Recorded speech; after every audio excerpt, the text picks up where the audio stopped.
he was like an open chest cavity, like like smushed or something. He got majorly slashed. Like literally turned into a donut. Yeah. His innards became outards. Yep. Mm. It was a cursed knight that did that. Yep. It's a vampiric creation. Yes. Pick up that can. How dare you? Oh my god. You know, I have a recycling. In the trash can. You know, I have a recycling bin in my apartment that has "pick up that can" on a sticker to recycle it. Yeah, give me a second. fucking every I got time you some- kill an enemy in your campaign, I just have to do this. Well, the Aurorans are fitting of that sound effect. Yep. I've been hearing that sound effect a lot lately, being back in Gmod. Dude, fucking every time the party tries to interact with Auroran technology. Yeah. Accurate. Accurate. You just rip all the Half-Life 2 sound directory from GCFscape because that's exactly what I did. Dude, Oh my I God. swear to God, if we cause a panic in the city and I fucking hear Fucker. Call the CPs. Oh, I needed that. Alright, I don't know why we don't have everybody on Foundry, but we don't have everybody on Foundry. So sorry, my internet's being retarded. it's Much like me. Same. Beat to the punchline. Anyways, give me a second. Okay, now it's working. Alright, get their shit up. I'm gonna flip the chicken over that's currently baking. We're gonna hang on. Everyone I is bought real Chinese loud. I think I might need to rejoin. I'll be right. Boop.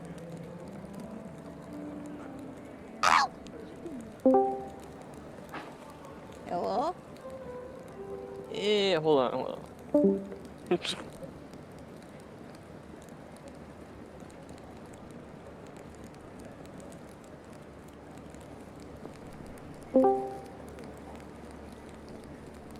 Okay, someone speak. Hello, Obama? Hello? Hello. Okay. That's better. Yeet.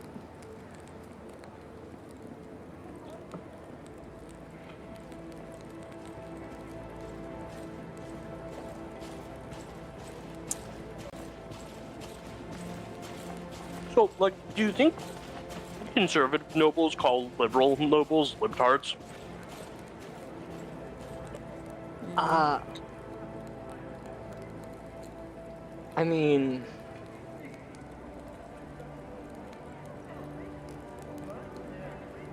no, I'd imagine they'd have some sort of analog for it, yeah. I'm just not clever enough to figure out what it is. Alright. I got chicken cooking up 10 minutes from now. It. Let's see. Hopefully I won't have to talk with a mouthful of it. Let's see. Alright. Can everybody hear the music and the ambience? Yes. Cool. I cannot. Try turning it off and turn it on again? Yeah, let me see. Fair enough. Yeah, I really don't know why the hell it wouldn't autoplay on a rejoin. It's supposed to.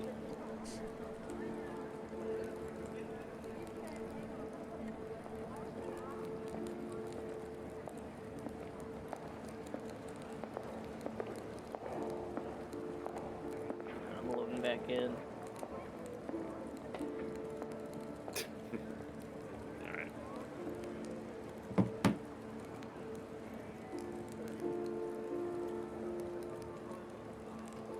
Alright, we're chilling. Sweet. Alright.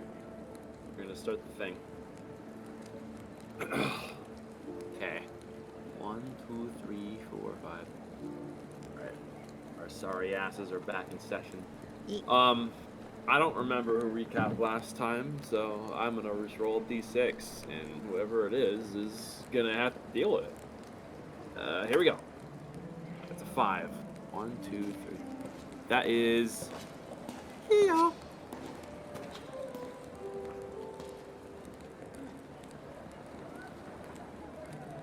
You?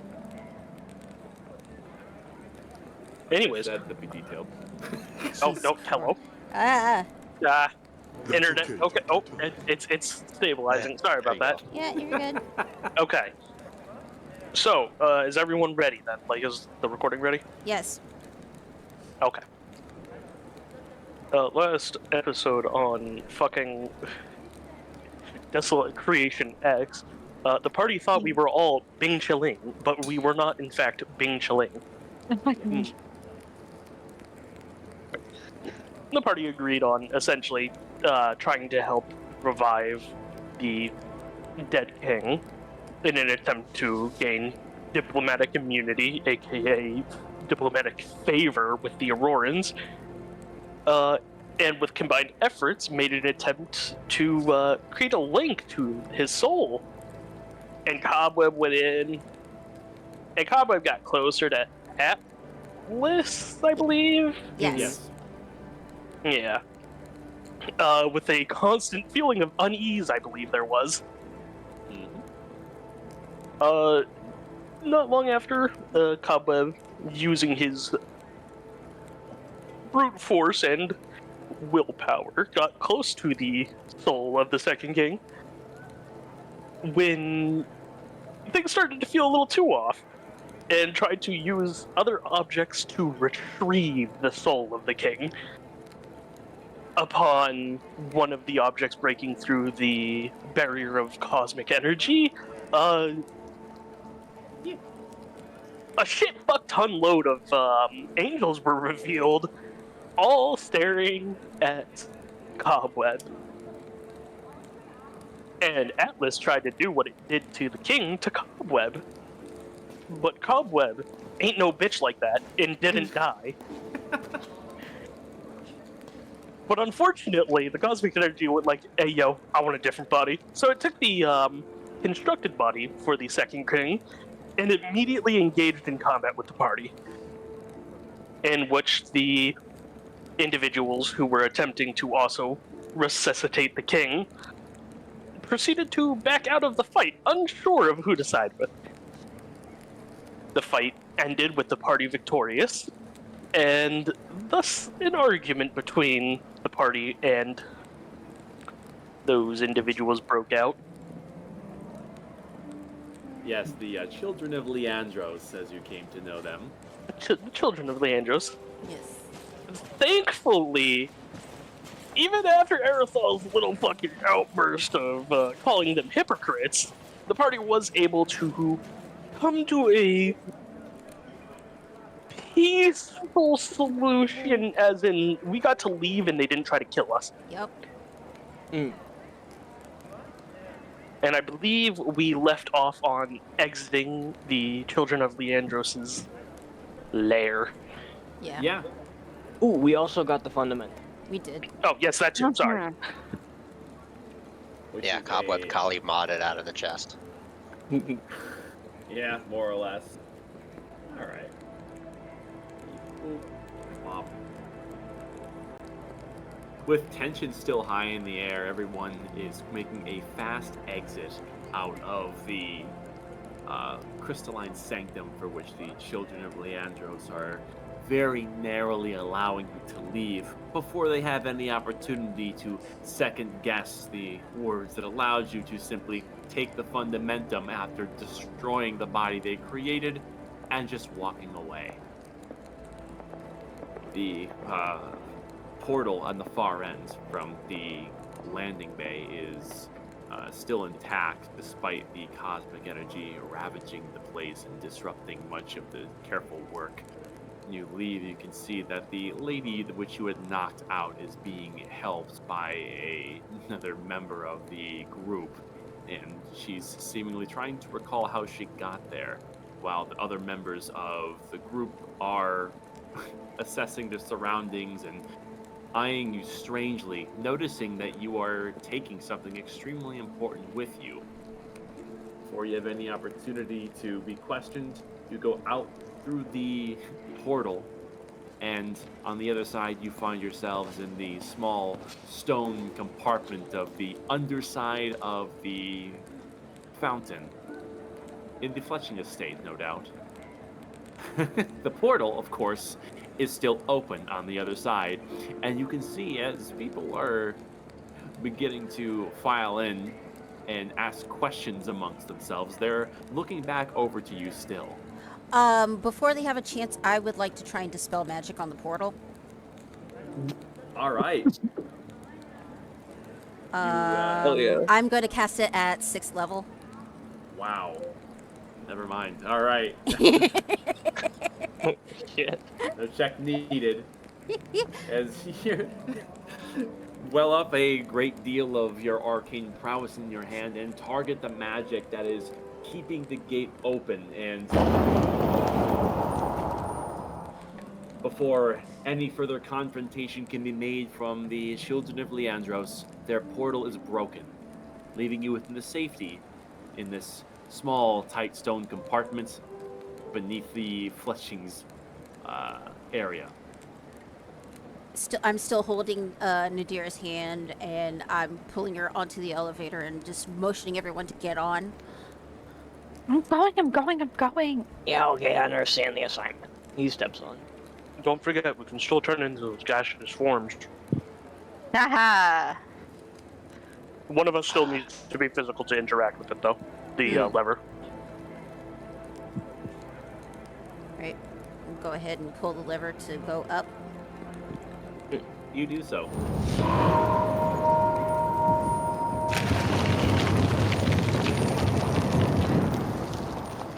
And you are met by a wall of mist, as it looks like the misty sprinkler system is still active. However, you can see just about 20 feet over towards the facade of the house, you can see there are two humanoid shapes in the mist that are looking over in your direction. And it seems as though your arrival was unexpected. However, they are not making any sounds. Does it seem like they've seen us or no? Oh, they definitely did. Well, at least they heard the fountain opening.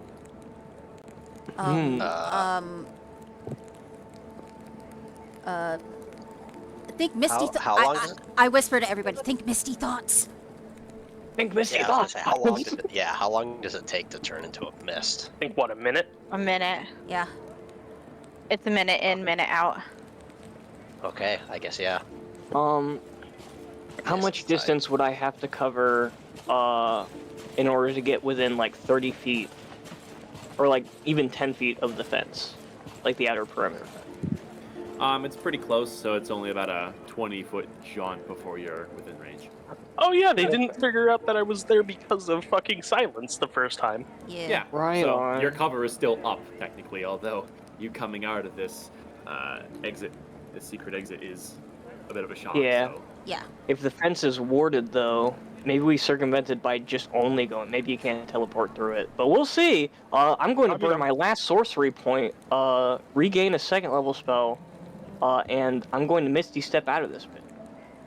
You do so. And you can feel yourself suddenly pulse through the mist to the outside. There's a electric tinge as you pass through this fence. Should you have touched it while whole, it would be a less than pleasant experience, but you do land on the other side.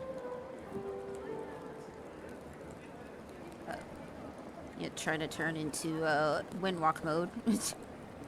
Okay, it's gonna take Yeah. a minute. I'm gonna grab And- some cover and then try to go, so Yeah. that way we're not directly where the noise came from. Okay, if you're Yeah, trying to that's duck out smart. of the way of the now approaching two figures and begin your process to turn into mist, roll stealth. Granted, you are heavily obscured, so you have an advantage here. Oh, so we roll with advantage, or is that just making No, it it's a straight easier? roll, but you have an advantage. Yeah. Careful wording. Yeah. Pretty good.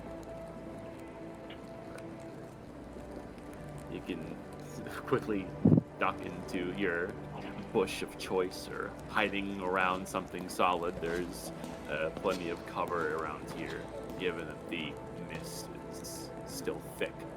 And you see the facade of what you identify as the gardener quickly move over towards the statue that's spewing, and you can see the back compartment opens, and he begins fiddling with it, and there is a clunk that would indicate that the mist has been halted, and the process of the mist settling begins. Meanwhile, you hear a voice from the other figure, still by the entrance to the house. Tanner? Everything turned out okay over there, yeah? Tanner?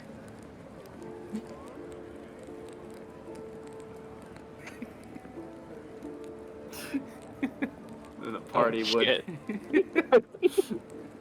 remain silent and work on their mystification. He's gonna do a perception roll. Guys, are we the baddies? No, we're not wearing skulls on our heads. Nope. Fair enough.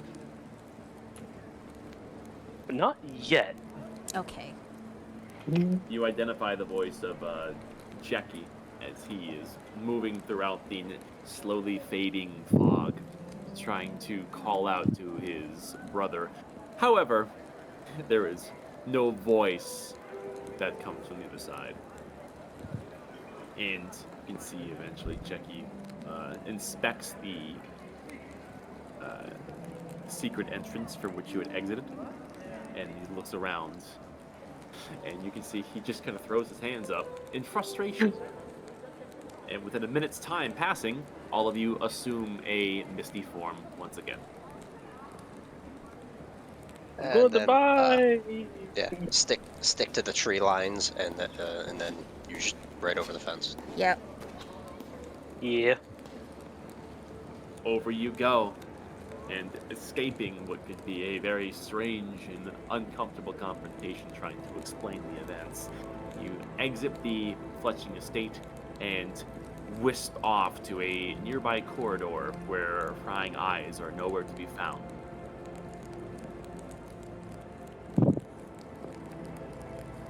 Well, I think, all things considered, that went pretty well. That could have gone so bad, so fast. Oh, But, on the bright side, we have acquired the fundamentum. Now what? There may be a downside to that, because we didn't. All you did was rip it out. Whatever came back with you might still be in that.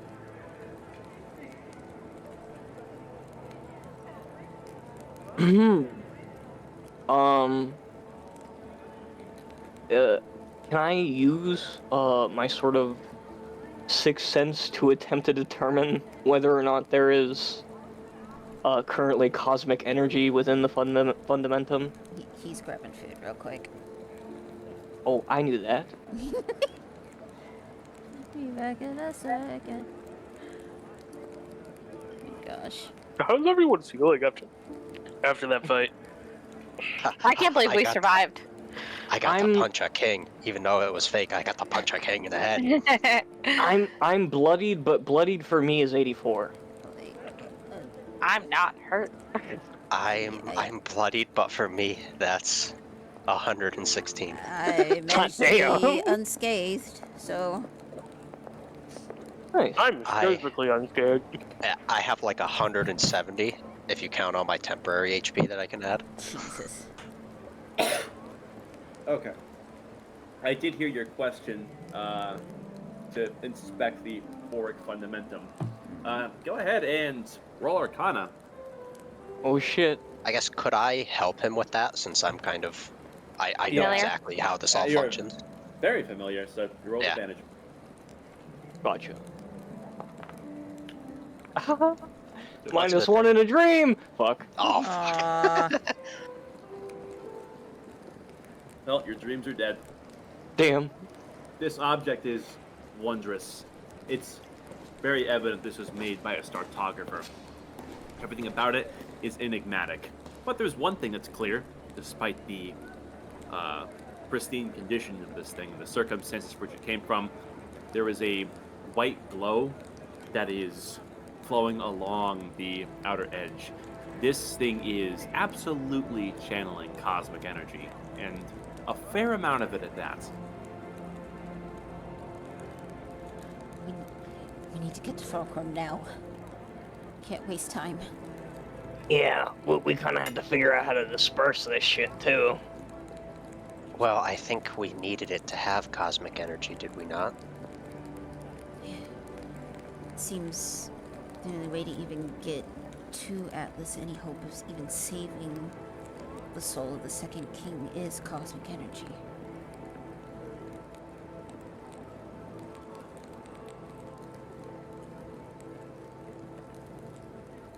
Which also makes me think back to... I'm thinking back to the very first session, when we were making the soul bond with the cartographer core. Mhm. Knowing what I know now, is what we interacted with back then cosmic energy? Looking back on that encounter so long ago, and understanding that the cartographer core from the very beginning did have cosmic energy within it, it's a pretty clear connection. What you were doing in Magnus' Sanctum so long ago was empowering that bauble with cosmic energy and enacting this core to act the way it did from then onwards. It absolutely is the case. You're dead on.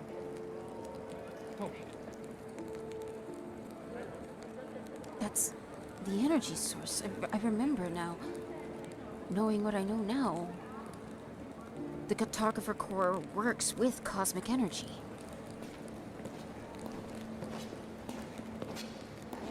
Hey guys, where do you think we stranded the children of Leandros? Eh, who cares? They'll have another way Well, out. you're right, but It's they'll fine. eventually get back. Well, that sounds like that is not my problem. Okay. I merely dispelled it for a moment. That just gave us some time to leave. It's Okay. It's future. That's a future us problem. Well, if they're holding to their word, they won't mess with us right now. Well, I think it's probably best,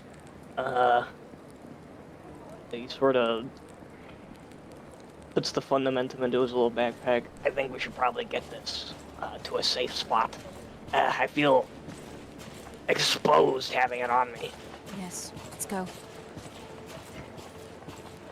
Cobweb, Like, she's still holding Nadira's hand, like, tightly, just trying to pull her along. Yeah, we're going. I got little legs.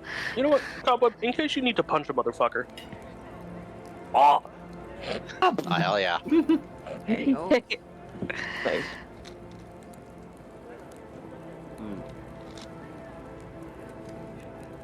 All right. Having collected your thoughts, I presume everyone is going to be immediately back bound towards the Twin Kings' founding to arrive once again in the Sanctum of Farsight. Yes. Yep. Excellent. And so you begin your trek through the Auroran streets. Everyone roll perception.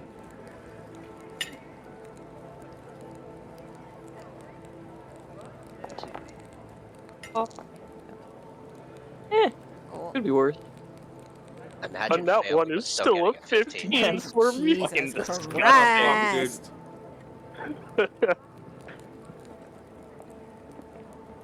You're a fucking animal. What the hell's wrong with you? Aerithal sees all your sins. What do your special eyes see? I could see the wings of a butterfly. A bitch ass motherfucker. Actually, I was supposed to roll that with disadvantage because I have exhaustion. Well, Hmm. well, I mean, one it's or a that get nat any one. one. I don't better. really need to. Yeah. No, don't. You got the can't get lowest. lower than a 1. Nope.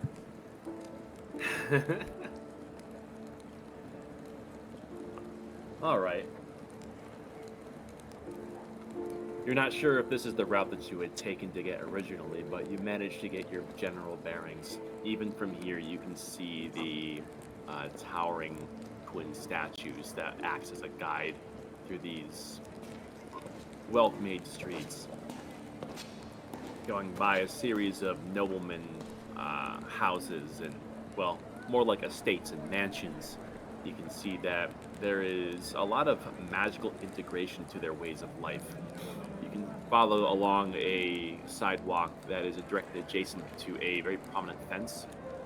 And every 20 or so feet, there is a stone pillar where a stone statue of a terrible winged creature is open mouth, roaring out into the streets.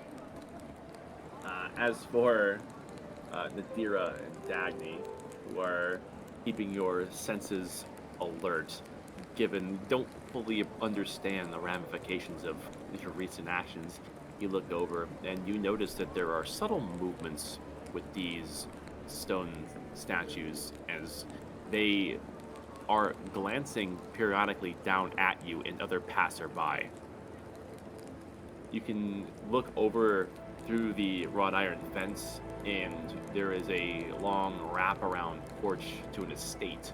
And you can see that there is a golden figure seated in a very decadent looking chair, looking outwards, up towards the center pillar of Aurora South.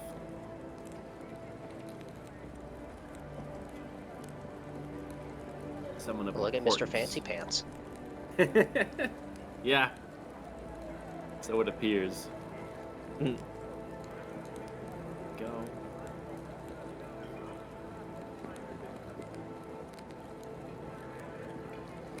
Moving forward, Arathal, you're quite distracted from all of the recent events, and you can't really keep your eyes straight.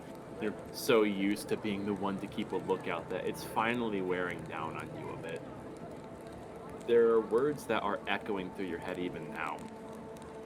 What the head of the Children of Leandros had said isn't quite sitting right with you. She made mention that they were being spoken to, that they had received a warning seemingly from their deceased king before your arrival to beware of wolves in sheep's clothing. The wording is troubling and familiar, and That makes bitch ass your- Akota. It makes the wounds on your neck seemingly twinge. I knew it. I knew it the moment they fucking said wolf in sheep's clothing. I'm the one who addressed it, yeah. That phrasing was not unfamiliar to me. No. He knows we're here. She's going to make a move soon. That's why we have to hurry.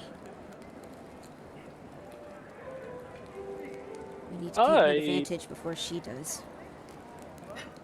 Well, while we have the fundamentum on us, isn't it true that we can't be targeted by scrying? The holder. Just have... Huh? Oh, the holder. Yeah, you're right.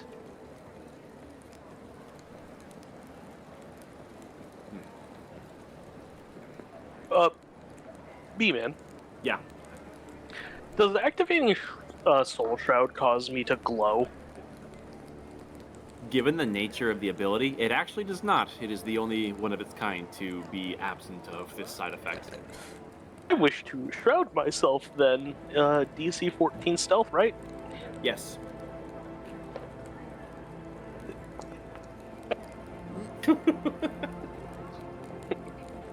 You feel a warmth wash over your body, and this warmth has almost like a muting effect as it washes over you. You kind of feel numb, and within a few moments, you can feel that there was this unseen radiance that you were giving off beyond what the eye can perceive.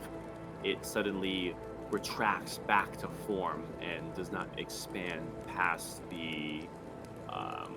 past your skin, and this shroud takes hold. It's completely invisible to the eye, and none of your companions seem to notice, but this shroud is in full effect.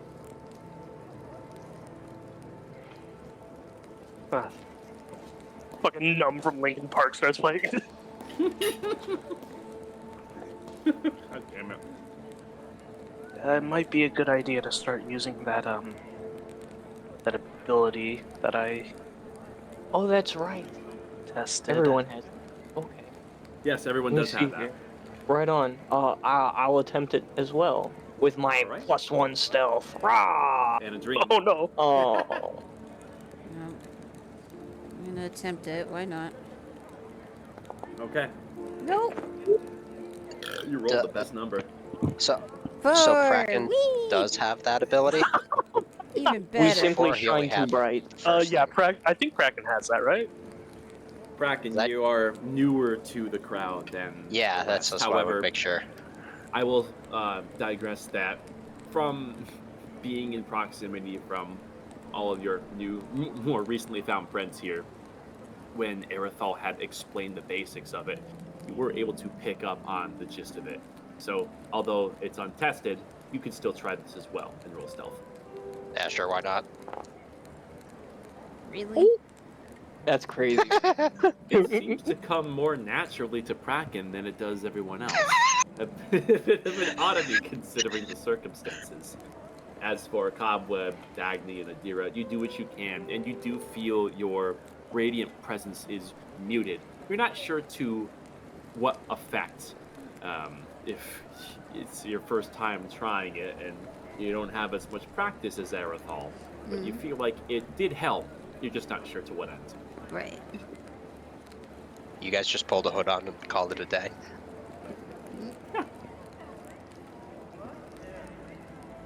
Well, that's about as good as it's getting. Yeah. Whatever makes it harder for her to track us. Yeah, I guess we continue on to the two towers Yeah. Yes, or kings. it's about an hour's travel in total before you arrive at the base of the Twin Kings founding, where you walk right on into the welcome center at the base of the statues. By now, the Auroran Sentinels and Justiciars are at least familiar with having seen the party at least twice. And making your approach, they are quick to allow your way through, seemingly obeying orders that are still largely in effect. It seems they are following orders to a T and are not paid to question unless necessary. Keeping a low profile, you walk past and ascend up the Twin Kings statues. Is there anything in particular you're doing, or are you making a straightaway to heading back to the sanctum? Probably just straight away. Yeah. Yeah. Okay. Yeah. Just because it the fundamentum, we cannot afford to lose it. Yeah. No risk. I agree. We're all heading that way. But I never thought I was going to keep an extra eye out for anything suspicious going on, because he still feels weird about that whole situation. Erithal, you may roll one additional perception check. Huh. Jesus. Actually, that's a disadvantage. 1 second. Wow. Okay. I don't like seeing a 30 there. What the fuck, man? Casually. Casual 30. Shaking your head and getting out of your own mind and trying to focus on what's around you. Although the way seems clear and it's shockingly easy to ascend up this consecrated monument, from beyond the scope of the authorities here, you just have this suspicion that you might be followed or watched. However, scanning through all these crowds, nothing telling becomes of it. Still, you feel uneasy. I don't like this feeling. Anyone else feel like they're being watched and not just by the guard?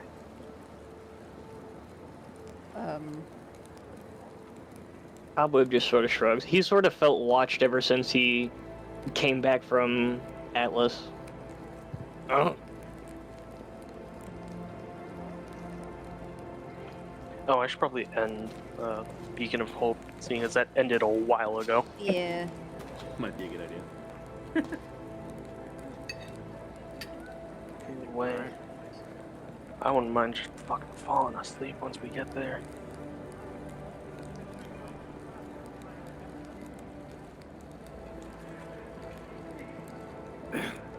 Continuing forward, you go up the winding staircase.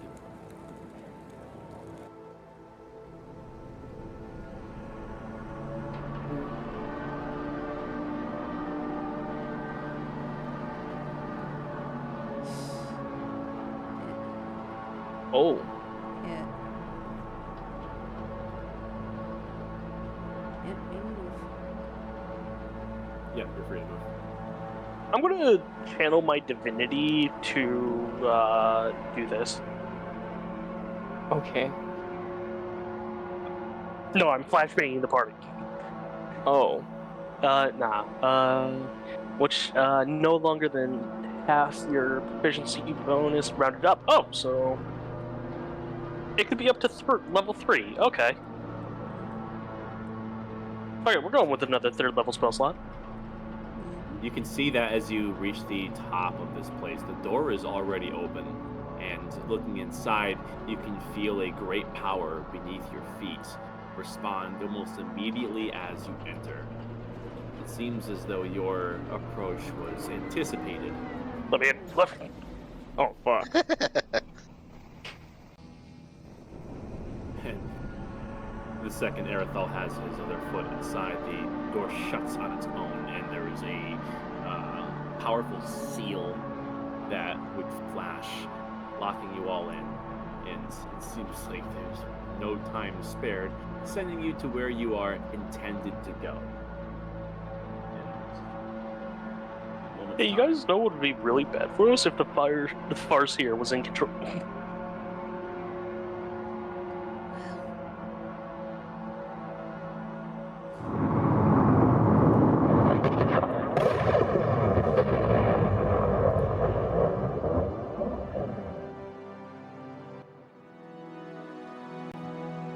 Very quickly, your surroundings are exchanged from a small rest area inside of a great statue to a wide open futuristic chamber that is glinting with ethereal stars and trajectories of planets around the sun. You can see nebula are turning and forming new celestial bodies. As those bodies condense, die, and they're reborn. It's as if you're watching the universe continually consume and rebirth itself. Towards the center of all this, you look and you see that there is a white, ghostly apparition with 4 spread wings. It's Startographer Fulcrum, seemingly doing something with the large machine before you. However, you can see that her movements are slow, as if she is exhausted. But she does turn ahead, veiled in white, at your approach, beckoning you forward with urgency. Oh boy, here we go. No Away sense waiting. produces the fundamentum from his backpack and approaches. Yeah, we got it. The outcome was never in doubt. You've done well thus far. However, that is only the first step to resurrecting the core.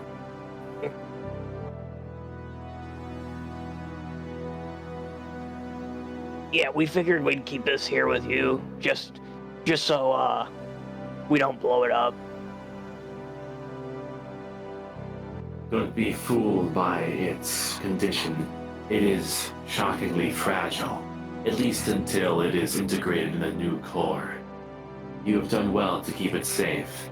I imagine recovering this has garnered the attention of many parties. Yes. Children of Leandros weren't happy about it.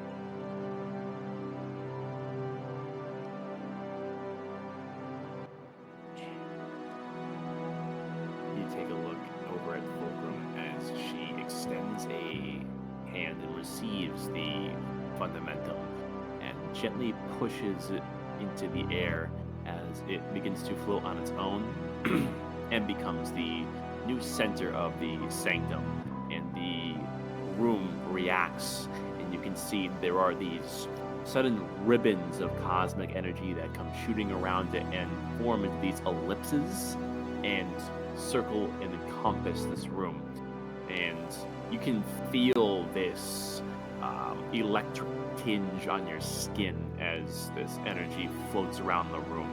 Its nature is incredibly forceful, and any sort of magic active, you can feel this energy disrupt it. It's Sovereign is absolute. And with that, Fulcrum extends another hand and produces the broken core.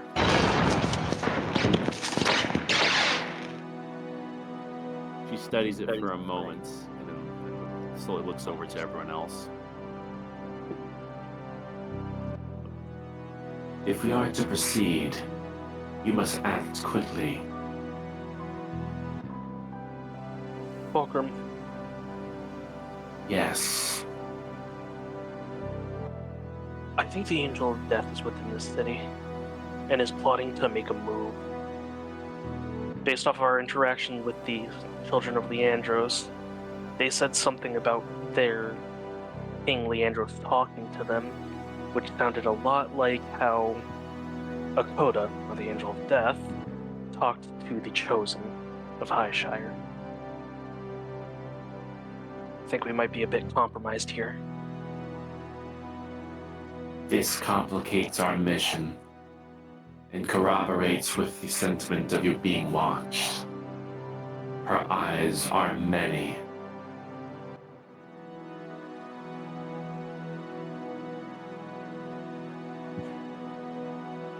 What must we do? Our safest course of action given the circumstances is to move forward with resurrecting the core. If the Angel of Death is present within Aurora South already, that is within our best interests. The destroyed metal must be reforged. In order to do this, it must be subjected to tremendous auric and thermal energy. There is only one place that is suitable for such a task. The birthplace of the Fundamentum. A forge, a ways away from the southern capital. Where is it? The great mantle forge of the fire giants is in a snowy peak that is in constant motion, further and further away as the continental drift is carrying it further from Aurora South. Were you to try to catch it now through traditional means, it would be a fool's errand.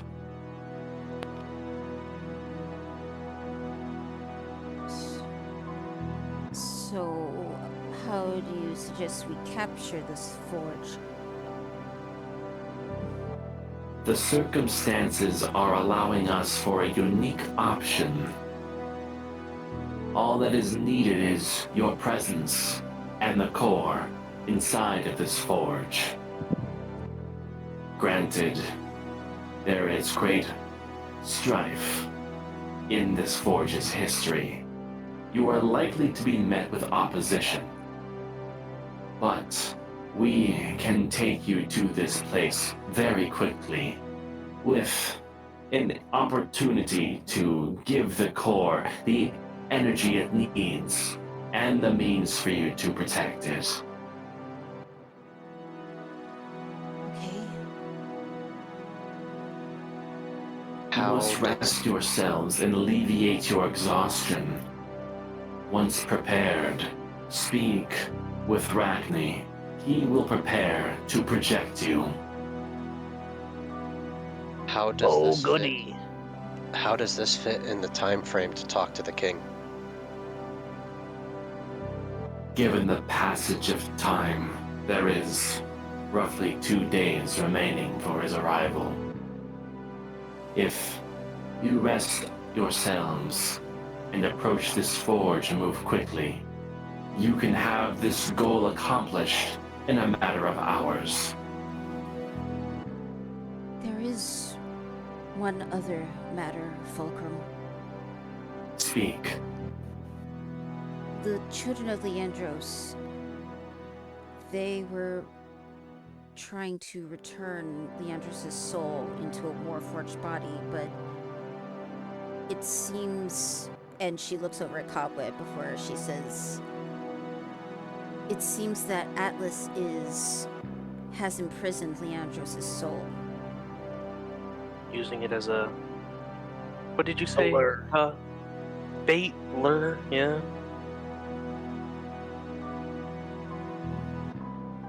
In many of the futures I have seen, it is constant that this fate of the king comes to pass.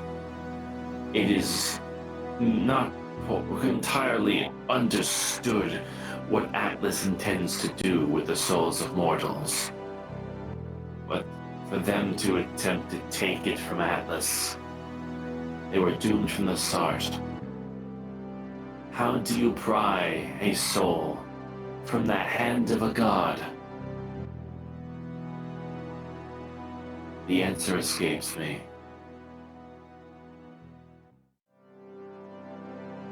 Perhaps another god could do it. But I think that's a Perhaps. little out of our reach.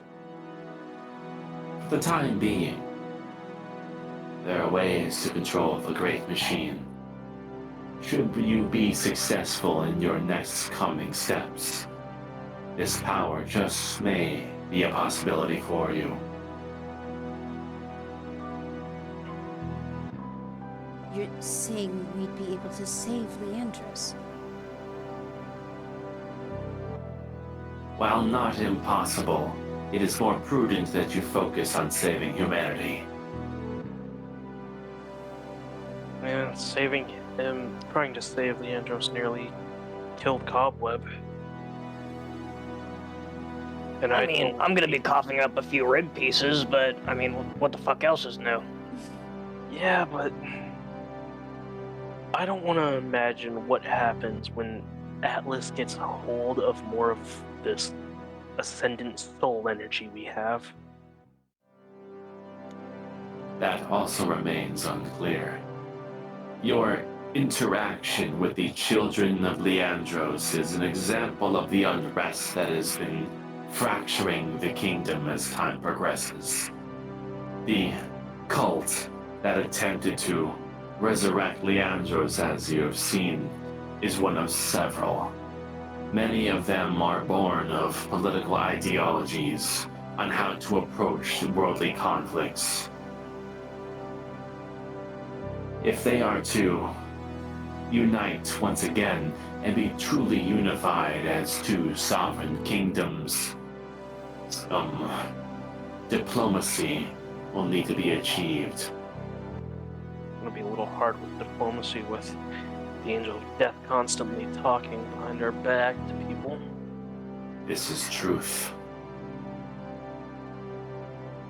She seeks to eliminate all human life.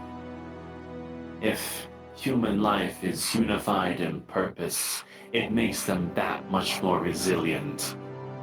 Her actions make sense with her resolve.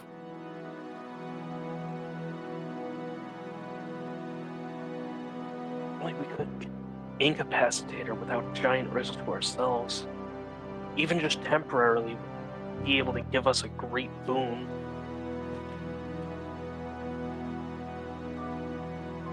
Suppose that's what we're using the core for, though.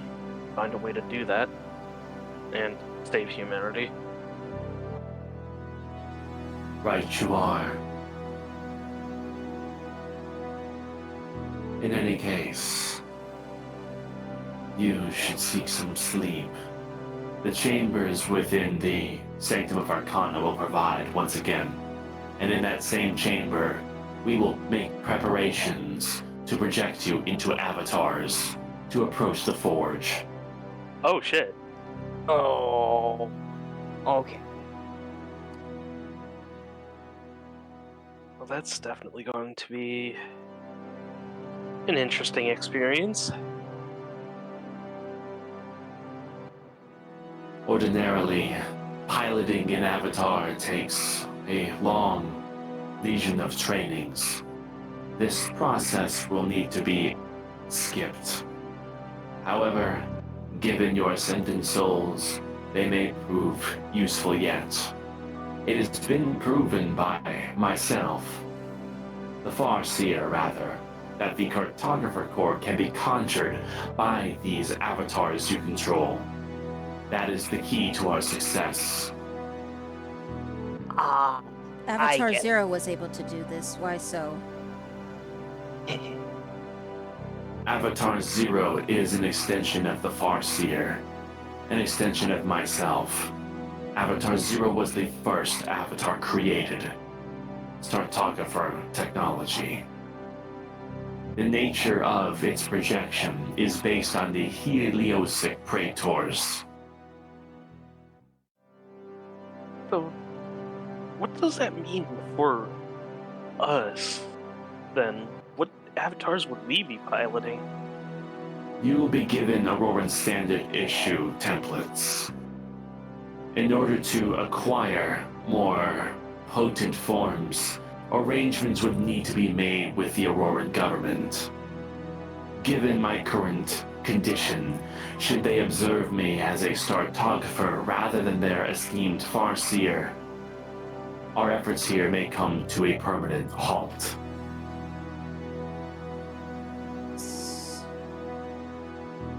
Which means Ragni would have to do it, or? Ragni's authority in this is limited. While he can, we would be waiting with time we do not have. Yeah. We'd be giving the Angel of Death more time to formulate a plan to strike us. You will need to be resourceful with the avatars you are given. I have no doubts there is success in your future.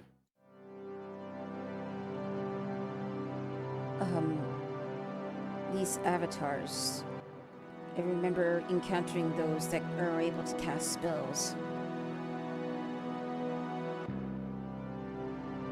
Most of them can. You will have such things at your disposal. Good. Well, this all seems pretty cut and dry. I think you guys should probably get some shut-eye. You all kind of look like hammered shit. I agree with that. The last question from me before. Will you be able to tell us more about how to harness these souls? Any abilities that we may not know of that you could clue us in on? The highest aspiration of possessing an ascendant soul is commanding Helios.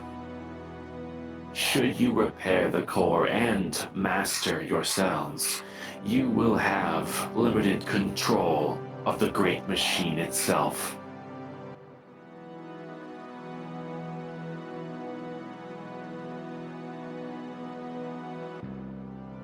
Alright. Well, it's something to work on. Understand that this has never been achieved. Not truly. Our manipulations of heliosic structures is quite basic. And those days have long passed. As for guidance, you will have to find your own way. More than that, I cannot promise. Found out about the soul shrouding. A solid start. A lot of trial and error, then I see. As with many great discoveries throughout humanity's history, yours may be the greatest. We are a party of firsts for a lot of things, eh? Right you are. Alright, that's enough questions from me. I wanna rest. Yeah, I think I might be the first goblin to ever see space. Alright. So that's something. Oh my goddamn nose. Congratulations. Oh, Yeah, there was nothing up there. It's bullshit. you can That's see that disappointing. the far alcove leading towards the Sanctum of Arcana is open, allowing entry as you see fit. You can see that cosmic energy that's weaving throughout the room is in full swing as Fulcrum is doing what she can. You can see the cartographer core is still in place where she left it. Both that and the fundamentum are floating about. but you are free to leave. Oh, also, not sure if this matters, but the Fundamentum may contain cosmic energy straight from fucking Atlas, so that might be a thing. A potent source. A necessary evil. Okay. Well, I wasn't sure if that mattered. Your encounter with Atlas was risky, but it has paid plainly. I recommend none of you ever do that again. Understood. Never tell me the odds. And he walks through the portal. All right. Yeah, everybody go sleep time now. All right. Go. Everyone's heading over to the Sleepy Sanctum, right? Yeah. Yep. Right. Off you go.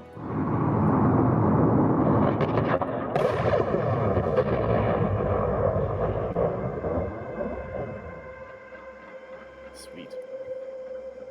Making quick work, you come across the familiar Sanctum of Arcana, and you can see that many of the walls and golden structures have rearranged several times over. It's as if this place is alive. You can see Ragni is nowhere to be found at the moment. However, a lot of the goings about here have been rearranged a bit. The small puncture still intact thanks to the Book of Gilthum is seemingly being bolstered by a magic field that Ragni has put into place to protect the fragile pinhole between the inside world and the outer world. And you look and you can see that although much energy is being funneled down into sustaining this place, there's little slivers of black shadow that seem to creep along some conduits back up. You're unsure what the relationship is between this place and the black energy, but it is definitely in full swing. Yeah, we're gonna have to ask good old boy about that one. That's kind of sus. I can't believe Ragni vented. Bruh. Shut the fuck. God damn it. Oh my god. Mm. Okay. And of course, the far end does open on its own, revealing that familiar resting room where there's many rejuvenative pods that allow you to get the executive spa treatment as many times before now. Hang on. Okay. How much have it right I presume everyone is making their way over and getting some R&R. Yes. Yeah. Very well. You take several hours to lay down once again and clean your wounds, and long rest you do. Oh, spell slots, thank God. Alright. I agree. Jesus.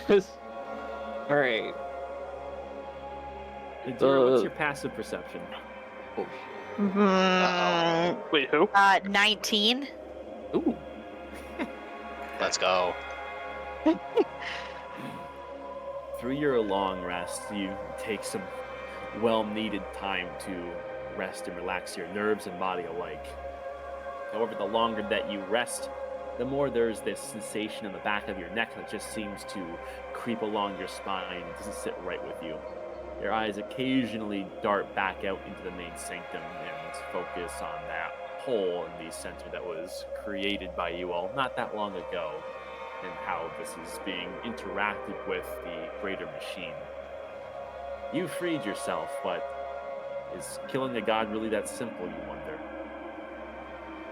And you notice, with your eyes trailing, following along, a lot of that dark energy being channeled out from the portal is conjuring on a single back panel that is seemingly looking something kind of like a circular vault that does not have any walkway or access to it, but is definitely um, a big piece of the puzzle, whatever operation is taking place here. Staring at that, you just feel uneasy. Goody. I'm Mm. just. That doesn't make you want to sleep with one eye open, right? All right. I'm just gonna kind of watch it out of the corner of my eye for like a little bit, and then I'm just gonna go back to sleep. And remember to tell everybody in the morning, because I'm a harebrain. You spend a few harrowing moments staring at it before laying down, and you can feel that there is a hop of 8 legs off of your antlers and onto the nearby grounds, and you see your friendly little companion, Silky. Where is he? I want a pink because it's adorable. Don't you hurt my bestie. He seemingly does something of a spider's equivalent of a stretch and looks in the direction that you had been. What's over there? Something not good, little guy. Something not good. Oh, like a bad guy? I don't know. I thought we fucked up the guy that those wispy things came from, but there's some bad juju going on. Oh. Well, if you, trying to be going to sleep? Gonna try to go back to sleep, but I kind of feel like I'm gonna die if I go to sleep. Oh, that's okay then. I can be on the lookout for danger then.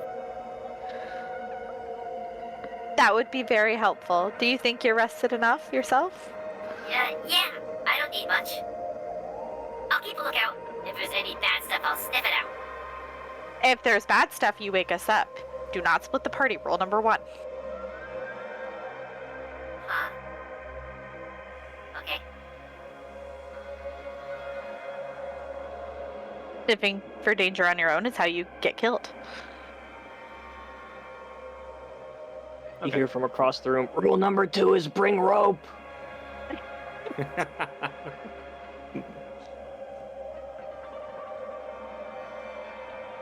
All right. And with that, the rest of your long rest concludes. And Silky, he has himself in a sentry position. Let's see how he does. I love this little spider so much. Oh. Oh, it's okay. All It's all 8 right, little eyes guy. watching. Yeah. I know, I feel like with having so many eyeballs. This is Silky's first time being on watch, and he's not really sure how to do his job effectively. But you can see he is doing his Silky little best. He just was trying so hard. There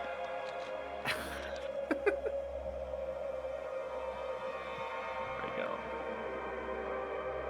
At the tail end of your rest, there is a very sudden,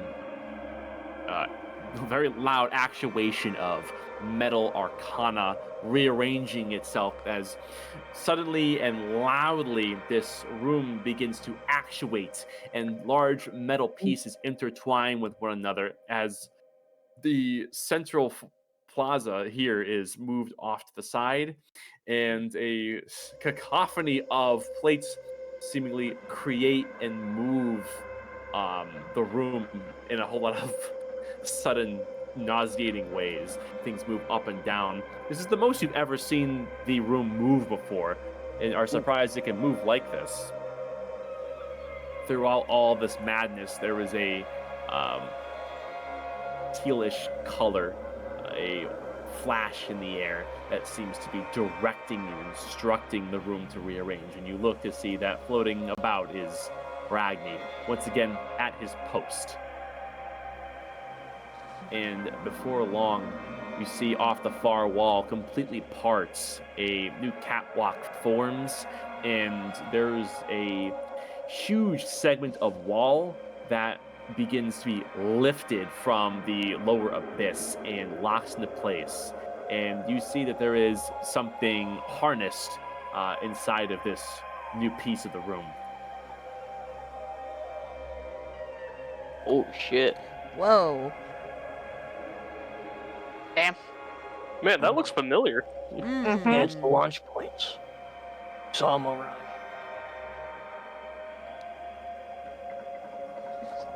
Hey, something's happening. It sure is. It would I appear see our that. scaly friend is busy. Preparing for our transport to the forge.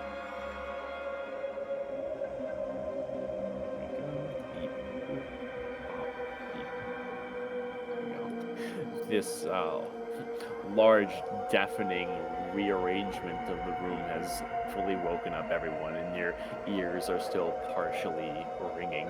You can see that the headpiece that Ragni wears has these actuating pieces that cover his ears. You feel like that's a very intentional part of the design, given that yours are now hurting a little bit.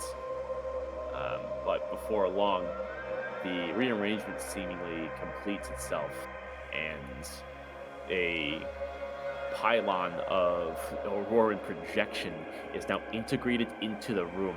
As you look and you see that there are pieces similar to the center of the room that top it off and connect up in a way into the ceiling. And Ragni, having been satisfied with his work, would float over towards the party and survey to see that you are all awake, predictably so. And he speaks. A sound rest, I hope. Yes. Yeah, I feel a little better. I feel moderately better. I used magic to restore your ad. Yeah. Well, okay, it still takes time. I can't believe they actually gave that to me. A question for each of you. I got some intelligence from our friend in the other sanctum. Your souls mingled with cosmic energy, a non-zero amount. How do you feel?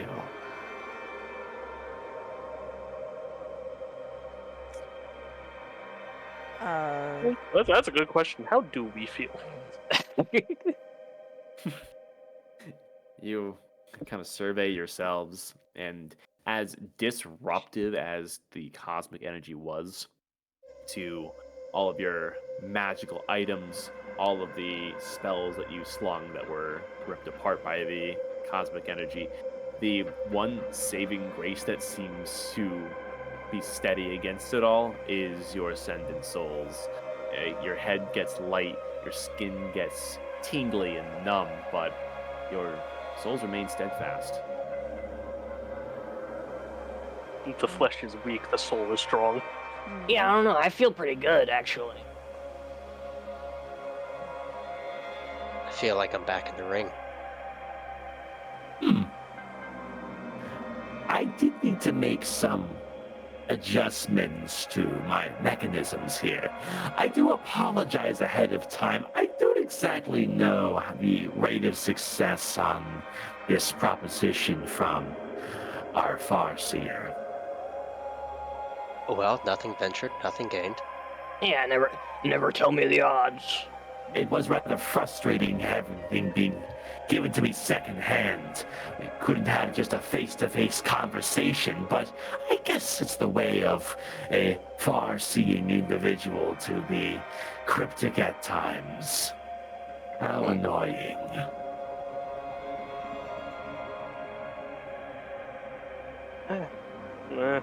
I suppose the cryptidness might work out in favor if there's someone who is listening that shouldn't be, you know? A I sound assume. judgment.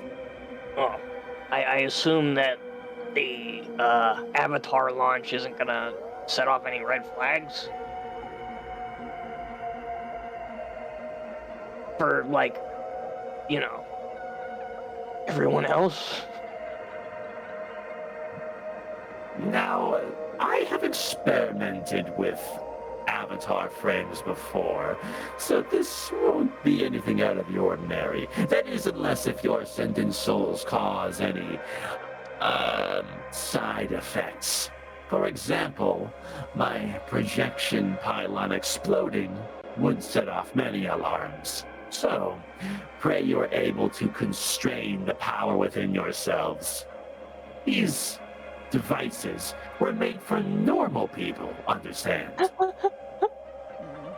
Casual, we're only gonna turn you into ticking time bombs, but that's alright. Okay.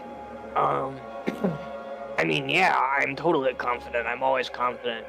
Let's fucking do it. Oh, Jesus. Alrighty. I wonder if having any experience with Soul Shroud will help with containing it. Maybe? I mean, the whole thing about it is essentially controlling it so you're less visible to others' ascendant souls. Mm.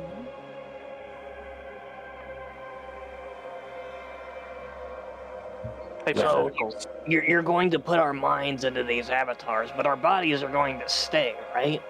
That is correct. Your avatar selves are going to be somewhat divorced from your authentic souls. So don't expect to be lighting up like a sun in your forms. In essence, you're staying here, but your mind is going on a trip.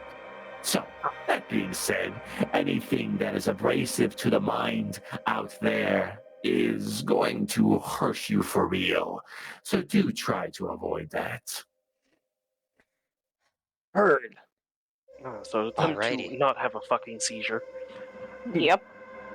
Alrighty, so where do we have to go to enter this mind cannon? It is just over the way. The catwalk is building itself as we speak. However, I would like to explore some options with all of you. As for what your preference is to inherit your newfound body, becoming pilots. Honorary Auroran pilots, you are getting every honor the Auroran Dawn has to bestow. And yet, the kingdom still has largely no idea who any of you are. Curious. In any case, there are 3 forms loaded into my pylon here. The first of which is best suited for close quarters combat. Conviction class. Excels in taking a beating and dishing one out. It does have some arcane abilities as a secondary piece in a pinch. However, don't go depending on it. For those who are a little bit more subtle in their ways, perhaps a predator class would be better suited for you. Something that is more supportive and knows how to get from point A to point B while minimizing itself. Also arcane persuasion, but a little bit more subtle. As for those who love to lean into their spell slinging, a spellbreaker class may be the choice for you. As though you taking a beating, well, leave that for the tougher guys, because you won't last long. Your form is not as robust. Understand, I only have 2 templates of each, so you will need to decide amongst yourselves the roles you wish to take. I mean, come on, the tank one just fucking sounds like Cobweb. Yeah, Yeah. you're right. Yeah. Secondary magic. Yeah, that's what's up. Look, put me in a conviction, I guess. A predictable and sound choice. Sure. Yeah, whatever. Okay, now. I have a hard time understanding idiocy. Are you here to make jokes or to save the world, as they keep saying? I guess I'm here to save the world. That's the I spirit. really have to. Fuck. If nobody else wishes to have a conviction in this, may I take one? Go Well, ahead. let's interpret that as a yes, perhaps? Yeah, I say go for it. Yeah. Mm. Alrighty. Excellently chosen. Alright, it's Spellbreaker and... Oh god, why Predator. can't I remember? Predator. Okay. So, Daggy, you're going spell break. I already know you. Yeah, I'm just probably gonna have to stick to one of y'all because Spell slinging is your whole thing. it is. Suppose I'll go to the Predator class then. And I that could leaves go a either Predator way. or... Yeah, your Good. choice. Do I have any inclination that while we're doing this, my wild shapes would work? Or no, because it's like our minds being. Because obviously my physical. You don't have the slightest idea for what piloting a I think avatar maybe really entails. your physical body would change, but nothing would happen for the app. Nothing would. Yeah, because my physical body's You know, you just Projection become a turns bear. into a giraffe. Yeah. All right, I could go either way then, theoretically. Someone walks in and is like, "Why is there a wildebeest in the pod?" Yeah. From what I understand, like, the Predator is the nice in-between. Yes. Yeah, I think I'll go with the other in between. Yeah. All right. A priest taking the predator class? How shocking. That's Wow. Okay. Okay. They not like There thugs? it is. There it is. The instant it got to Aerothal, I was just like, come on, do it. Do the joke. Make it reality. I was thinking it in my head, and I was like, you know, it'd be really funny. That's evil, man. Alright. All right. With your choices being made in real time, the great machine surrounding you is actuating within the pylon on the wall, and it seems like the preparations are being made as the great pylon structure opens, and you can see that there is something of a circular bay with several pods in a semicircle formation, and all of them are being what it looks like churned with magic, and a hum fills the room, and you have but to approach. Oh God. Alrighty, let's go. Yeah. Kraken walks up and starts getting loaded in however he needs to. Prepare for Titanfall. I'm gonna look at Dagny, kind of just like shrug and blow out a huff, and then yeah. All right. Yeah, same deal. We approaching, boys. Yeah. Let's enable permissions. You have the game paused, by the way. I know. Okay. Yeah, he's got to load up all the stat blocks and divide them out. Fair. Holy shit, I can parry? Let's go. Oh. All right.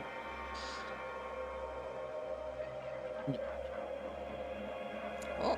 You approach, and the pods await your yourselves, and they do open for you to get into them. Assume everyone's stepping in. Yes. Oh, yeah. Yep. Oh You boy, step in here we and- go. Inside of this pod, it's almost as if it's a small pocket dimension. It feels like you shifted through something unseen in the air, and it only intensifies as there's a shaking of these pods as the arcana throughout it begins to pulse. As it closes up tight, and you feel yourselves shifted upright, locked into place from the mechanism, and your vision begins to tunnel. And that is a good point to take a 15-minute break. Yeah. Alright. All right. Reconvene I'm gonna have to at pee. 9:06. And Hello. here. Nice. Hello. All right.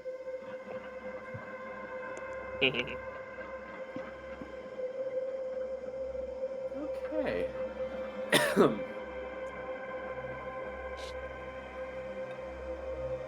Picking up where we left off. There is a voice that you hear coming from within the pod as you can feel your vision begin to tunnel and your entire body goes cold and numb. Oh, one important thing I should have mentioned. thing you're going after? Just look for an anvil. The rest will explain itself. Okay. It seems simple enough. Ragni does continue to ramble on a little bit after that, but you can feel that your consciousness is beginning to dim, and it's almost as if your perception is being pulled by an unseen force further and further away from your own body. The more this happens, the more the edges of your vision blacken, and you can feel that this great machine hums to life, and you can feel this electricity around you as you're beginning to be pulled somewhere else. This is very taxing on the mind, as your presence is fundamentally splintered between two different places, and the machine comes to life.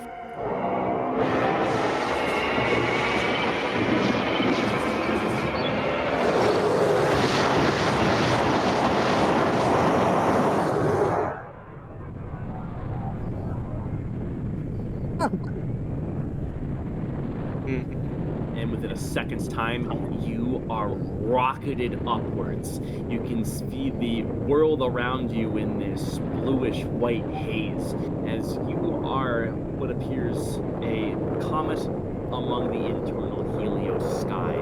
You can see that Aurora South is behind you, and a series of airships are all around you as you whiz by them at remarkable speeds. The trajectory is carefully executed as you watch your own arc go in around a lot of these auric storms that are emanating from the core and impacting the spherical inner world. And within a few minutes of travel through the air, you look and you can see your other companions who are flying together in unison.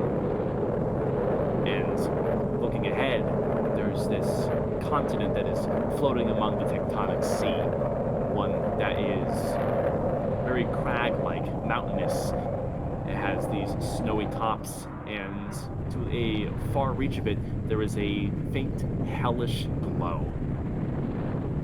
And in a matter of moments, it becomes more and more prominent as more details are seen. Truly, this is what the Aurorans experience as they fly through the world's internal and external alike. You feel like you're flying. You feel like you're traversing space-time in a way that is not understood by anyone other than those who had the privilege to experience this strange, out-of-body travel. And the ground comes a lot quicker than you expect, and within a moment,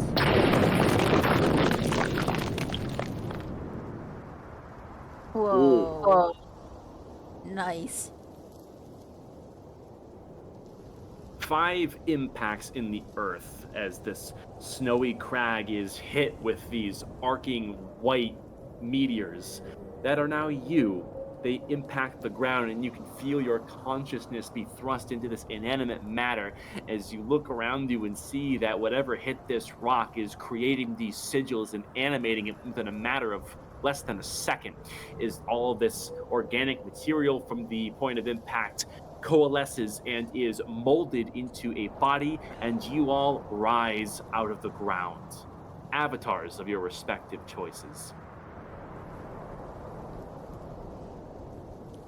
I think as she's standing up in the Spellbreaker, she's kind of doing that thing of like looking at her hands and like trying to just understand in her mind what she is right now.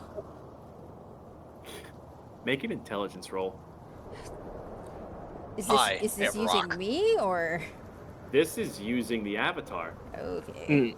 There's nothing about you that is present here at the Mantle Forge. Okay. It's 18. Not bad. This is strange. every movement and every thought that you have, it's your own thoughts, but they're being issued to something that is very closely mimicking your every minor thought, every micro expression. And you look down at your hands, expecting to see your own flesh and blood, but there are these rock like appendages that, for you, Dagny, are emanating this faint blue aura. And it's extremely disorienting as you try to close your hands and feel your own flesh fingers, and you swear that you do feel it, but it is almost interrupted or intercepted or contested by the sensation of the avatar as these stone hands clench together, and you see this wisping intensify a bit. Its prowess of arcana is very potent, and you're both here and not here. Without proper conditioning for experiencing this form, this is extremely disorienting. And you can feel whether it's your actual heart or perhaps one of the avatars, if it even has one, begin to race. This is the most out-of-body experience you've ever had. She's kind of As for everyone else, yeah, she's much kind of of the same. recollecting the fights that she's fought. Like, yeah, Mm. both here and not here. I would think Kraken is slightly more used to maneuvering limbs that don't really feel like his, and kind of just stands up, like rolls his shoulders, and takes a look around to try to figure out where our next course of action would be. Roll perception. Using your avatar, of course. Let's go. You take a look at your surroundings and you can see that you have landed on the precipice of an enormous, what looks like crater in the ground. You look and you can see this circular formation is almost like a molten caldera that goes into what looks like at one point may have been a mountain. It's unclear if this mountain was exploded by the Aurorans, revealing a molten core, or if there's some natural explanation to these rain channels around this molten discharge. It's kind of blurs the lines. One thing is for certain, though, given you rolled pretty good, you look towards the epicenter here, and you can see that there are these pathways and even these small buildings that seemingly burrow into the earth, almost adjacent to this molten center. Upon inspection, this doesn't really look like lava. This looks like a enormous spherical explosion that is simply paused in time. Oh. Fascinating. I guess Kraken will point out that that's probably our next best bet to go, while everybody kind of gets used to their new form. Kraken would echo this to the party, and there's no audio, there's no speaking that comes from these avatars. However, a telepathic link in your heads is seemingly opened up a communication channel. It seems like you guys can talk to each other without actually speaking. So I more imagine- like what Kraken's used to. Yep. I imagine the vertigo wouldn't really hit Cobweb too hard, just because he's used to pulling his mind out and putting it places it doesn't belong. Fucking, he sort of pulls himself out of the snow. Okay, so you're wanting to go towards the epicenter? There's some buildings and pathways over in there. I would assume that's where we need to go to find the forge. It's a good a direction as any. Let's get moving. All As he right. sort of frontals down the fucking decline. Everyone except for Kraken, just give me a dexterity roll.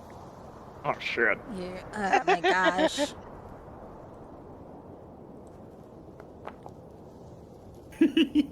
Let me see. Let's go. Oh no. I don't like this feeling. Face first into the ground. DC was 14.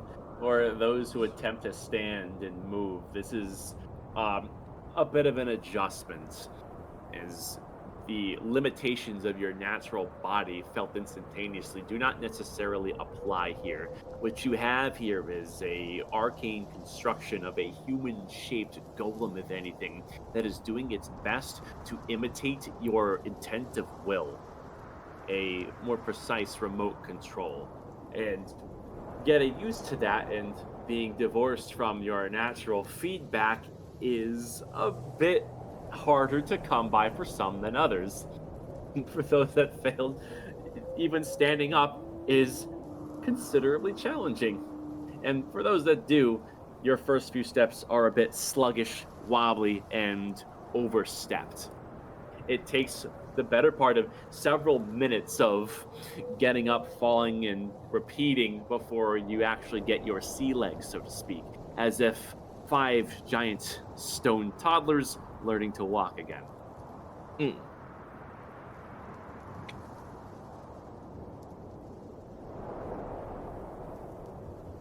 Dagny Man, is I hope you like don't mind very, dents. yeah. Dagny is very visibly reminded of when she started trying to walk on her own. This Someone's experience just is a cussing bit up a odd. storm. Yeah. Dagging with you Shit! not having any arcane bracers to your form here, it's a little bit more difficult for you to get used to authentic walking. Yeah. However, you, let's see, what did you roll? 13. You feel like if you exert your will enough, there is a certain floatiness to the Spellbreaker class that once you master controlling the flow of Arcana through this form, you may be able to have a slight levitation effect to make travel easier. However, that's a bit more of an advanced form of movement that you are a far cry from understanding, so wobbly walking will have to suffice. Yeah, but at the same time, she's also stubborn, so she's exerting her will. To do what exactly? Walk. Willing herself to walk. I see. Yeah. All right. We're just getting the Bambi treatment for 5 minutes. Watch that! No! No, not near the edge. All right, here we go. We will here. Everyone minus Kraken roll perception. So you already rolled. Oh, we lost somebody. Who the fuck? Oh, it's Erthal. Said help. Okay, no, hey, there we go. Sorry about that. Perception, Oh, you you're said? back. Yeah. Ugh. Oh, look at that. He still does good. What the fuck, man? I see all your lies.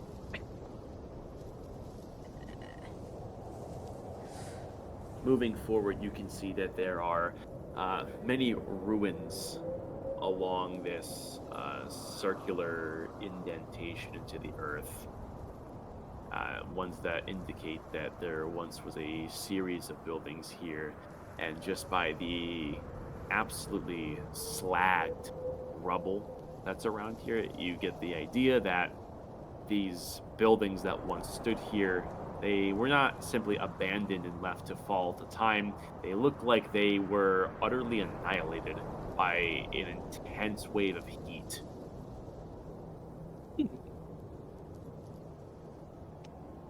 can see that the path is very cragged, and you often have to hop and skip a bit in order to avoid falling into them, which is difficult given that you're still getting your sea legs.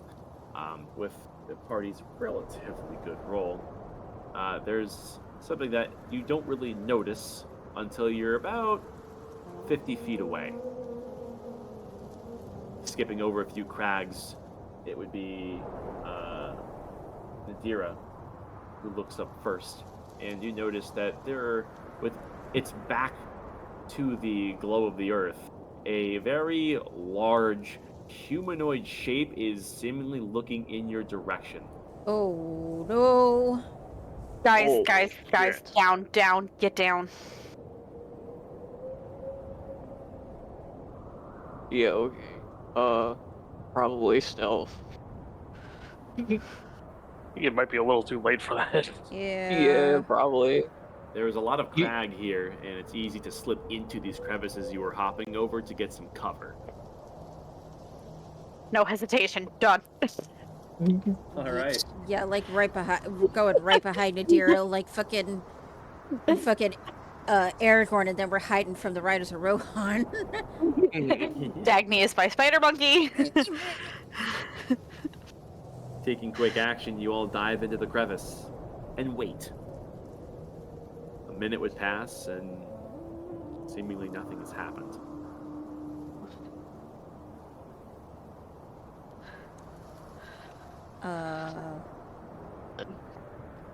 I guess Kraken will poke his head out. Like, you poke your head out again, and you can see that this very large, clad humanoid with this huge greatsword slung over his pauldron is still looking in your general direction. He's backlit to the hellish glow of the earth, so details are unclear. You can't really make anything out of the face.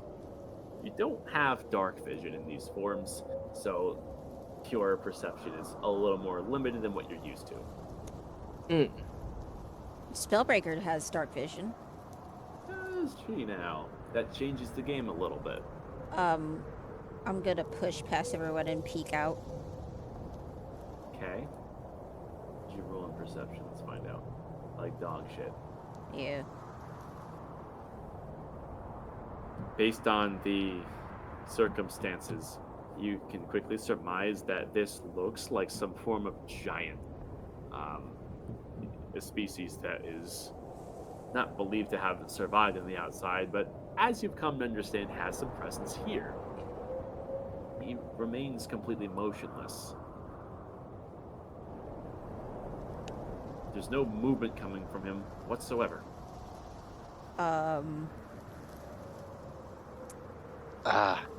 I think he might be stuck in time. Because it seems like the rest of everything else seems to be. Yes. Let me see something here. Also, Nadir, if you're going to cast Pass Without Trace, you need to make sure that you're casting it through your avatar. Don't cast it through your player, because you cannot do anything on your character sheet right now. You are constrained entirely to your avatar. I had no idea. I did not look. I'm an idiot. Okay, let me go flip a dip. Okay. The Spellbreaker avatar has the ability to sense magic within 120 feet. What do I sense arcane-wise?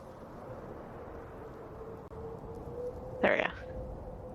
Given that this creature is 50 feet off, you are within your ability to sense latent magic within there. And curiously, your senses wash over and you get kind of a scan on magic at work to find there is none whatsoever.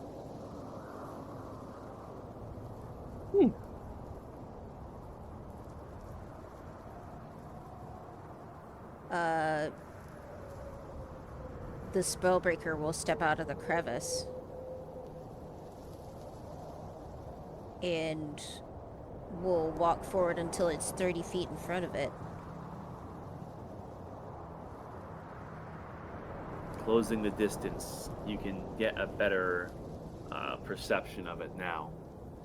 And as the hellish glow gets just a little bit closer and your dark vision adjusts to the darkened side facing you, it becomes clear that this facade of a giant is not made of flesh. In fact, it seems to be made of a hardened stone-like material, very black, and it almost looks like he's petrified.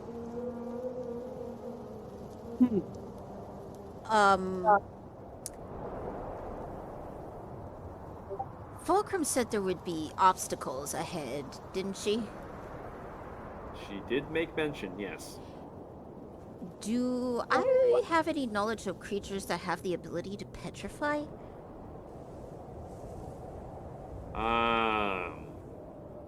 Why don't you roll history? So your avatar.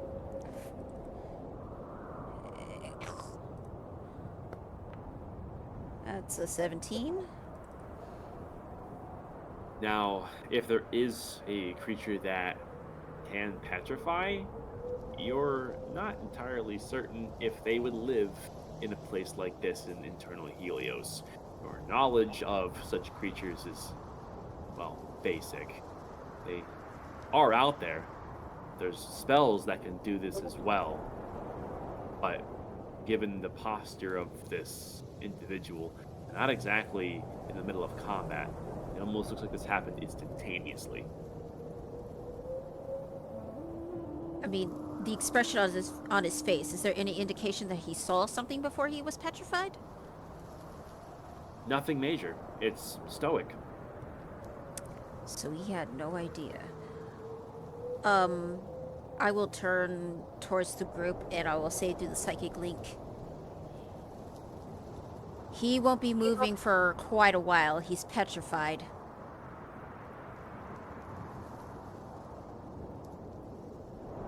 Great. Alrighty. Well, I guess we'll. Well, hold on, everyone.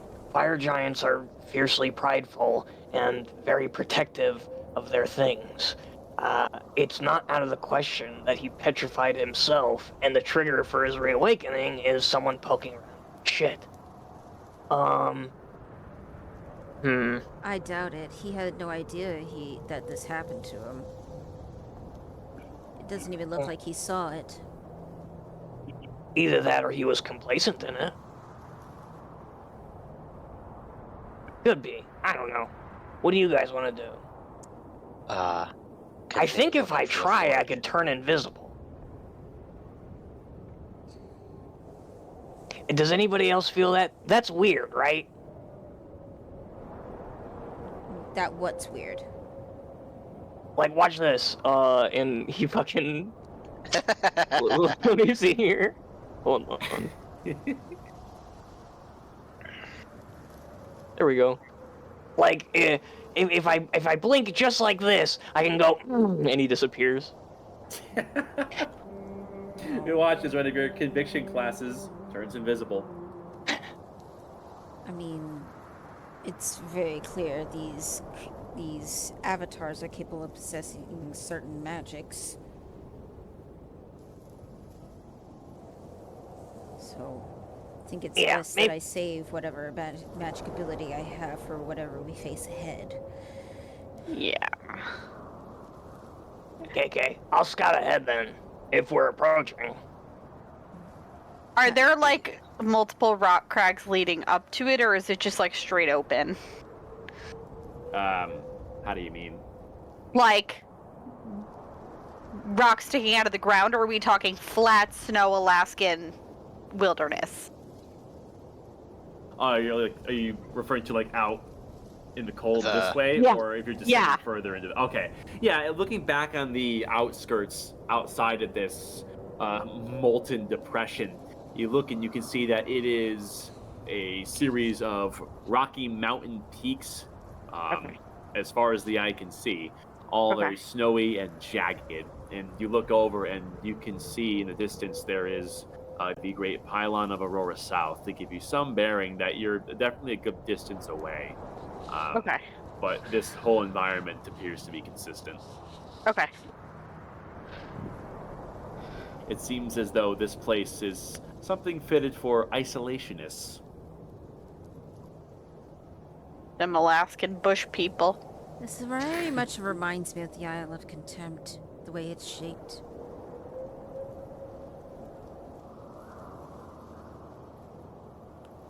Well, let's leave the big man over there alone in case something weird happens. Let's continue looking for this forge. Let's be as quiet as possible. Cobweb. You study giants and giant magic. Is there any sort of ritual that sort of thanks them for their service? How do you mean? I mean, What, like a funeral? not a funeral, but a tribute. Tribute? I mean, where's this going? What are you thinking? I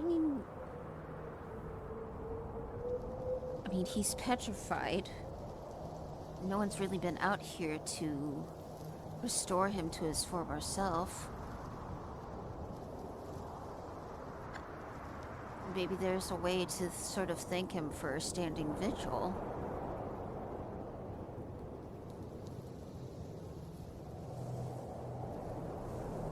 He sort of looks up at... Are we approaching at this point? Yeah, that seems the intent of the party is you're heading towards this guy and further down. So yeah. Right. I mean, I doubt, even if that would work, I don't even think I can speak like this in any meaningful way. I mean, you see the Avatar sort of shrug its shoulders. You're invisible. We don't see anything. You don't see anything, actually. You see the air. You see seven. You see seven fucking snowflakes floating in the air. Shrug their shoulders. You get a rough idea when you talk to each other the direction, and of course you see the footsteps. But more than that.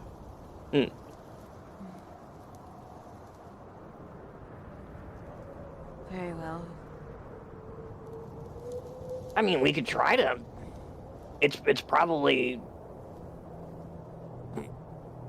I mean, are you even capable of dispelling magic in this form? I can, but petrification is a different matter. Yeah. It's not something that it's not really a spell. It's a condition that's usually given upon by some other creature or other spellcaster.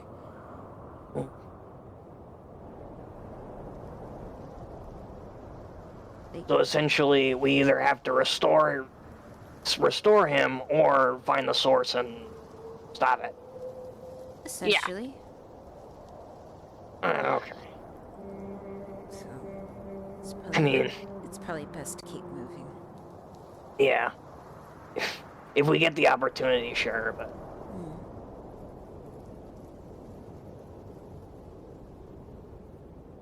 Walk forward. Right. Everyone continues forward. It's before long where you see that there are some indentations in the caldera as you continue downwards. And you can see that there are remains of buildings as previously mentioned. However, you're seeing them in greater detail now.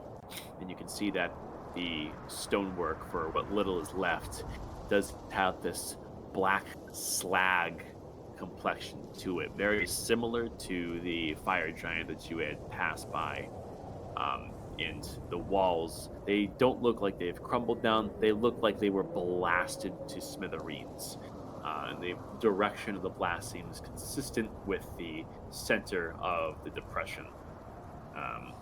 You can look it over and you see that there are some melted remains of what looks like at one point was a series of anvils, and a pile of chains has been melted into one solid pile of iron.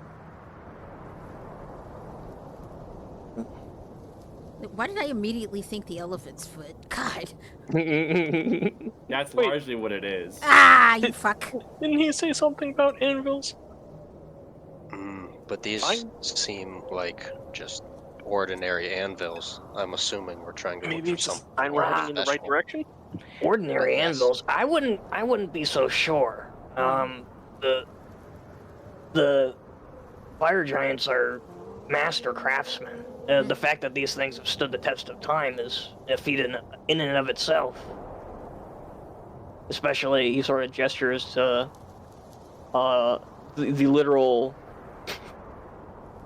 ground zero around them. I mean, considering. Oh. Something tells me that in order to be able to mold the cartographer core into its proper form, it would be towards there, as she points to the center of the caldera. Yeah. Well, heat is the issue, I guess. Hmm. That's where we'd find it.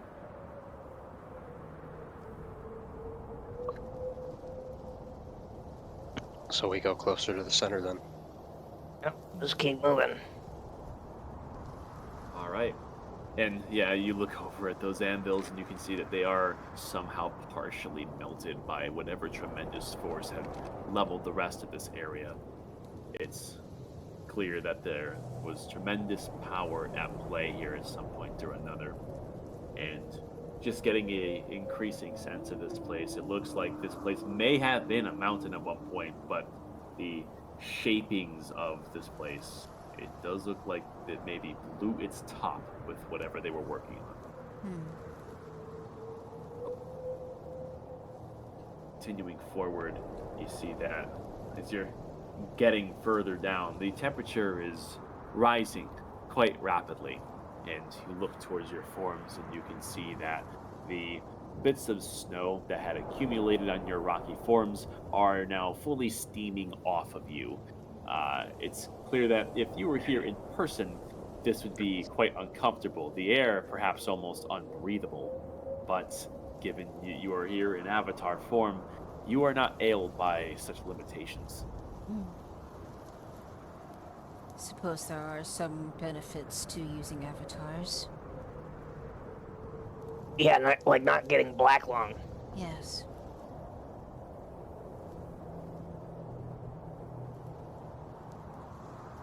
Continuing onwards, a lot of the pathway further descending and spiraling down closer to the epicenter. There's some scorched rock that is obstructing the path. There is a series of cooled enough pieces of what looks like basalt that you could hop and skip over. However, should you take a wrong step, it looks like your form is going to be superheated very quickly.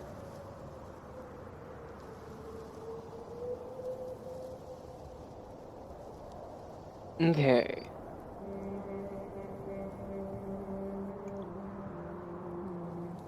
I'm really not confident in that +1 dexterity. Kraken in his avatar. How far away do we need to like go to get past this? Like, what's the? Because he wants to misty step to the other side of whatever we're trying to go through. So this is about a 60-foot stretch total. And looking forwards, you can see this is like a downward spiraling path. You're at around like here per se. You're getting pretty close. To your left is a cliff that goes up at a like 70-degree angle, pretty steep. To your right is a descent, which you'd rather not take.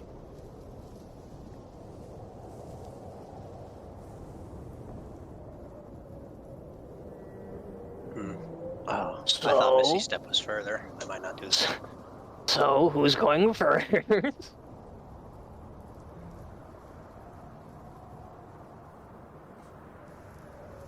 Quite the conundrum we find ourselves in. Hmm. Yeah. Okay, fine. I'll do it.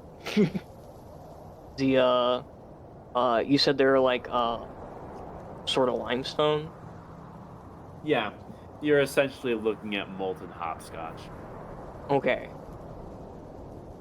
So, Cobweb is going to look at these stony surfaces and find places where his feet will be able to catch, because he's not used to having rock feet. And then, I guess he's just gonna go for it, hopscotch style. Okay. You're Let's see. braving the hopscotch, being mindful of your steps. Roll acrobatics. This. Oh shit. That's one in a dream. Oh. That's a dirty 20. Wow. You seem to be getting the hang of this, or perhaps you were lucky as you hop and skip and you almost kind of do something like a half wall jump at one point to get over a particularly larger pool of magma. And before long, this 60-foot stretch is cleared, and you land 2 stony feet on the far side, where looking dead ahead, there seems to be a larger, mostly intact entryway to a foundry which descends into the earth. I think I'm getting the hang of this. One thing you also notice, looking towards more pieces of ruined building, you look towards a nearby smaller remains. What looks like it may have been housing or holding cells or something like that. And you can see that there are several piles of bones, human size, that are charred completely. There's at least 3 dozen bodies present. Cool bean. We got bodies. I don't think that they died in the initial impact, because they would have been probably vaporized. My guess is they died after, or... Sort of shrugs. Well, I guess Kraken will go next. All right, acrobatics roll. Oh. Okay. Ooh, Dookie. You are unfortunately not so lucky, and you stick the landing poorly and manage to get a few dips Wait, into B-Man, magma. Can I try something? How far away does he fall in, though? 20 feet out. Can I try to mold Earth to, like, kind of, if I see him moving, no, don't place the thing, just, there we go, to try to get Earth He's to doing the catch his funny foot. thing. Nice. Having quick thinking and monitoring his progress and seeing that he's about to fall, you quickly take hold of some nearby earth as he missteps and lift up his foot, preventing him from going into the molten drink, evading the damage that he otherwise would have taken. Yeah, I don't want to fall in lava a second time. That's right, it ain't the first. Staving off the flashbacks from the first time that you had burned yourself. And thanks to Arathal having your back, you continue and you meet your other conviction class on the far side. This Alrighty. month. Is there enough earth, like movable earth or stone, to create a more stable temporary walking path? You do see that there are some pieces of stone that are able to be broken off using your avatar strength, and you could, in theory, use this to lay down. It'll take a few minutes at a time to do so, but you could break off these large, like, you see how these are almost, they're almost like plank-like. Yeah. Like stalagmites that are kind of moved over each other. You could break them off and lay them down and give yourself an easier path. Just kind of using the psychic link. Hey, Nadira, I have an idea. Help me with this. Okay. What are we doing? Just so it goes a little bit faster, but I'll try to create a pathway so we can get more easily across. You take some time to do so, and arranging some stable rock and laying it over the more treacherous areas, you give yourself a great deal of safety. You take some time to put some extra rocks down, given that your bodies are quite heavy compared to what they used to be. But all in all, it looks like you've definitely done the job. Oh boy, I used the one brain cell. Nicely done. Okay. Go ahead and go across the newly created pathway. Yeah, for the remainder of the party yet to cross, you used the pathway that is now in place, and you're able to get to the other side without incident. Remember, no one stand on the same stone as another person at the same time. Uh-huh.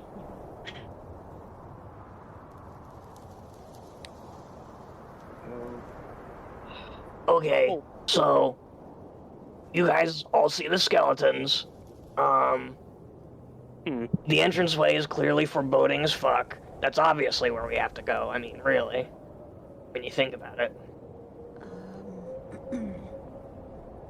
So, I would like to examine the entryway. See if there's Roll like any, investigation. see if like there's any sign of like sigils or any glyphs of warding, all that jazz. Yeah, roll investigation. 15. Okay. Taking a look at this entryway, and given that you do have your ability to sense magic as a spellbreaker, which I imagine you would put into play for this, given you're specifically looking for traps, you notice that there is an intense concentration of evocative energy on the ground around the entryway. It does look like there is a powerful sigil that is put into the ground that, should you step on it, will blast you and immolate anyone unfortunate enough to take a step. Is it currently active? It is active and is uncharacteristic of the charred remains of the rest of this place. It looks like this has been put into place after the fact. Interesting. I'm gonna go ahead and cast Dispel Magic on it at 4th level. I was going to suggest just throwing a big rock at it, but that works too. Yeah, I was going to say that too, but like setting it off also kind of gives away any kind of That's true. sneakiness we Yes. have. Your call, Spellbreaker. Oh, you already cast it. I Yes. see. Well, then, Yeah. that settles that matter. Not second guessing you here, just ideas. You raise a hand, and as though issuing a command to your avatar, it understands the assignment and dispels the incantation that is infused into the black stone. Much the same way that you had dispelled the portal when leaving the children of Leandros behind. Everyone watches as there's a pretty mighty looking ward on the ground that has now been diffused. Well, something's here. The sigil was placed after these people were killed. Something's here protecting something. The anvil, I suppose. As she walks forward. Yes, signs of intelligence at the very least. As for those who are near the back of the group, you're essentially pretty close to the pitfall into the molten area here, and looking down, you can see this in great detail now before entering. The protrusion here, this is not a flat lake of lava. You can see that there is a spherical curvature to this center thing, almost as if a molten sphere core, and there's no flow of lava. In fact, this looks like a enormous fireball frozen in place. You're almost confident now this is a still explosion of tremendous proportions. Damn.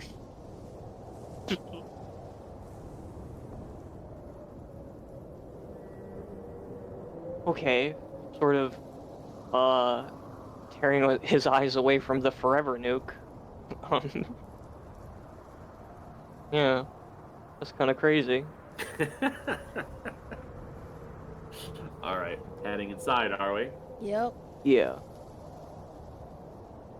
Within this interior, you can see that this facility is a bit more protected from whatever had accosted the outside areas.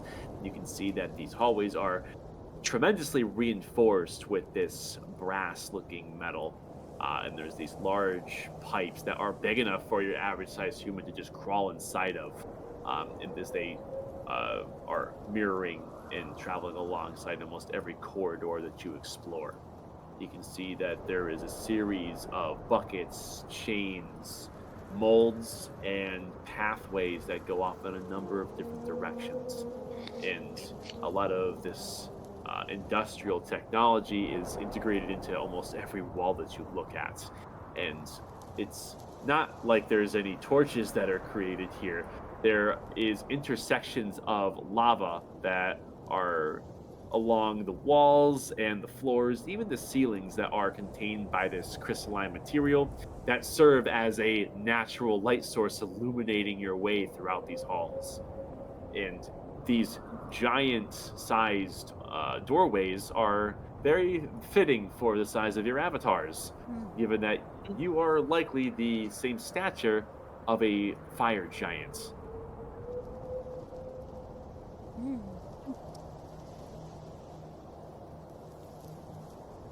we go. What kind of passive perceptions do these motherfuckers have? Let's see. 13. Hey, 16's pretty good. There we go. Nadira, you notice at first, of all the hellish glow, you being, how would you position yourself? You're on the middle of the party, back, front? I am kind of hovering towards the back. I see. There's a lot of noise echoing through these chambers. The acoustics are quite pronounced.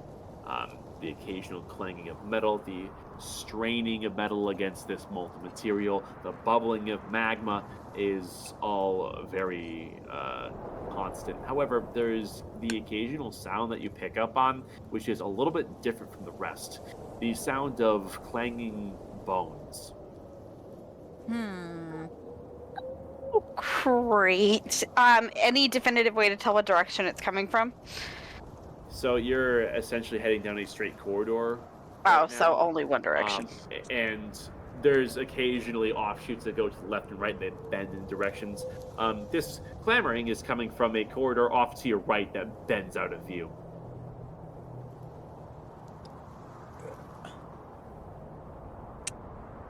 Oh, great. It would appear we find ourselves in the hollowed halls of the Jotun Hild. Wonder what this place was like before impact.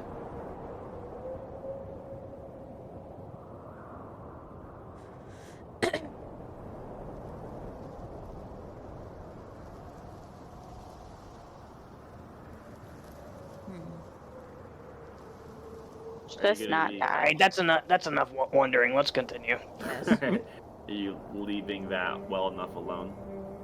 Yeah. All right. Probably until we know more, what we're dealing with. Okay. But I'm definitely, now that I know that that sound is happening, will be listening. My head is now constantly turning in that direction. I see. I'm like Mr. Crocker with the fairy godparents, like... Yeah. Fairy godparents! Paranoid. All right. Let's see here.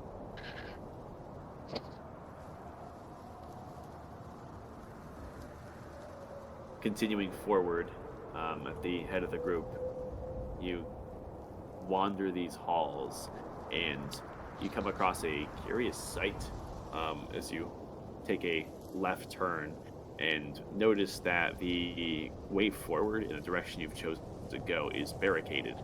It seems as though there are some sharp pieces of metal that are twisted into something of a blockage that prevent entry from either side.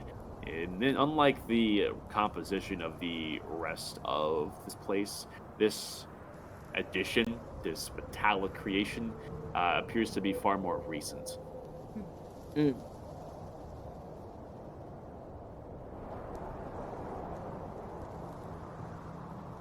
So is it more like a wall, or is it more in the form of like a heap of twisted junk? A heap of twisted junk, to be sure.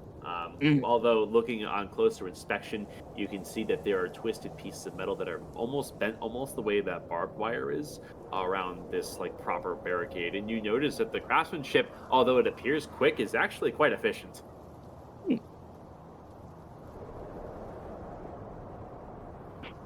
Okay. This might have been placed by the same person who placed that explosive ward out front.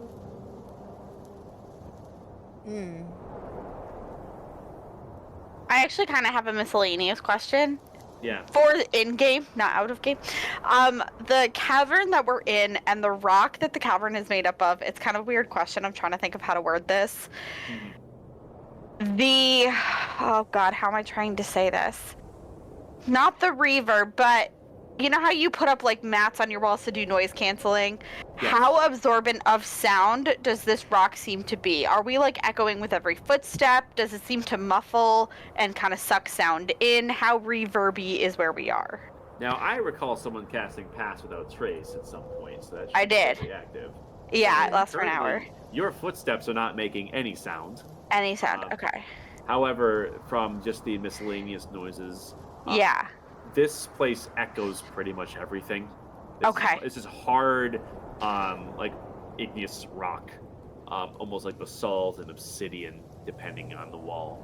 Okay. Oh, like glassy. Yeah, that's gonna. That's why I'm like, how much fucking noise are we gonna make when Pass Without a Trace goes away? But I didn't know how to ask that without over-explaining, because I don't know what I'm I looking to get you. ask. Okay, It's great. less so. It's stealth at this point for you, realistically, outside of Pass Without Trace, is more so not Non-existent. making any more noise outside of the ambient clamoring, because there's still quite a bit of noise with even this seemingly long abandoned machinery still clanging and actuating. Okay. Alright, so everything we do is gonna... Well, we've got some Absolutely. background noise to help buffer.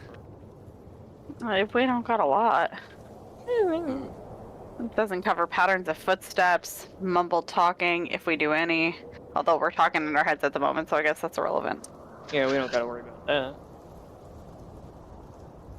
I think we should double back and see if there's another pathway that leads to the other side of this barricade. Like what? Like through the pipes? Was this the only other way, or do we have to go back to the bone room or whatever that was? There are many twists and turns. Like for every 100-foot stretch of corridor you're exploring, there's at least 2 or 3 different places to sprawl out. This place is very maze-like. So I would assume that if all this stuff was placed after whatever impact or incident has happened, we should just keep trying to go to the locations that are being blocked off.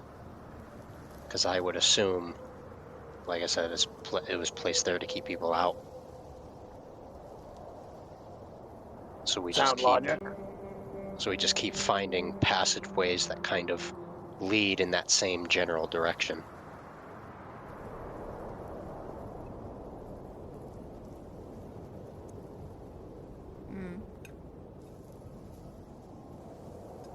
So, just to be clear, we're doubling back and attempting to find a way to circumvent the barricade.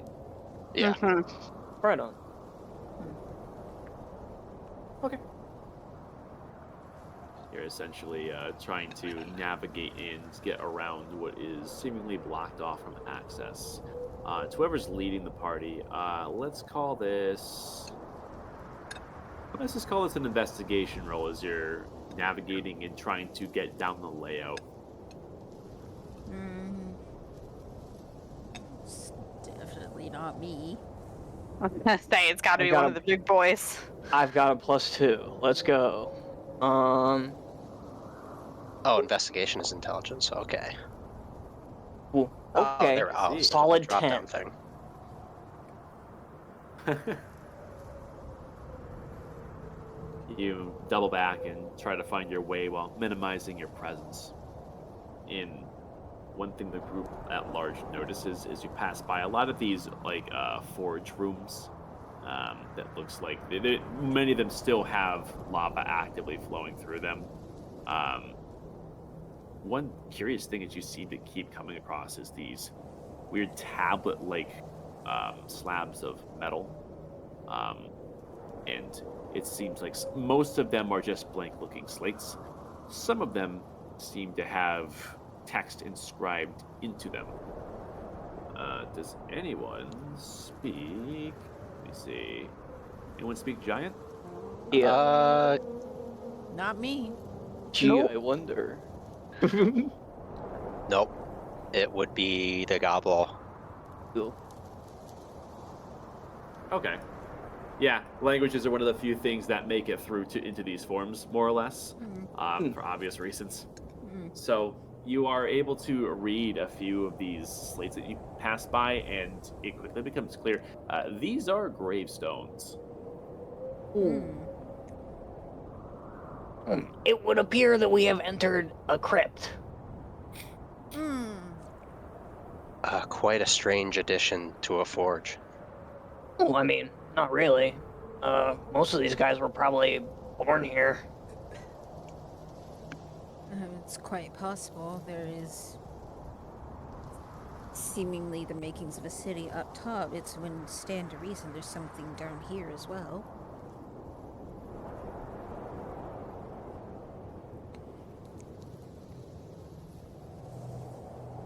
And with Cobweb, since sort you of.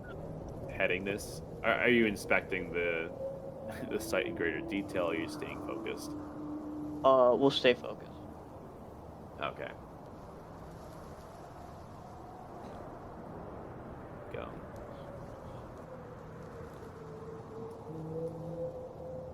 Or actually, before we leave off on that, around the sort of placards, are there any sort of seams or openings? No, I'm not saying we're going to be grave robbing, but I would just like to pay my respects in person. Now, there's no like coffins per se. These are mostly just graves. Yeah. But taking a look around the room, you can see there's a pile further into what looks like an engraving room, where there's a concentration of many graves that seemingly they were in the process of being inscribed into. And just going off your passive once again, there's a strange black thickness in the air around here, and you begin to notice that it's concentrated above these gravestones. And you come to realize that you're not alone in the room, as something is seemingly paying respects. Whoa. Oh, Christ.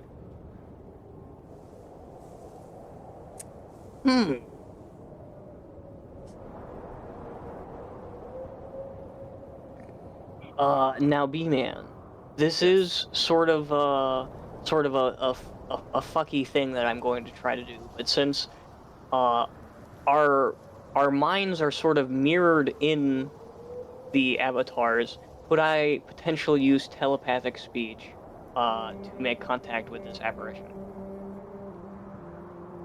Now, your avatars only have communicative telepathy with each other.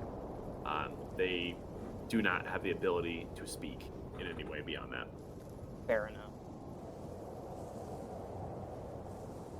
See, I would communicate via drawing on the walls, but I don't think it would appreciate me scratching anything. So Probably not. you guys see that too, right? And he points to the hooded critter.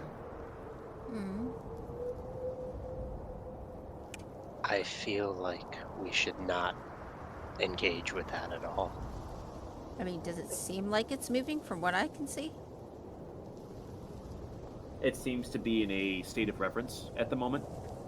But the longer that you concentrate on this apparition, the more that you can hear faint echoes, what looks like, or what sounds almost like sorrowful recitations. You're not sure if it's prayer or apologies, regrets, statements of anguish, but it's several voices that seemingly pipe up and then calm down and are replaced with other voices. It's almost as if this is some form of manifestation of deathly regret. Seems like a real bad thing to fuck around with. They're in Yeah, I'll mourning. say. We should leave them.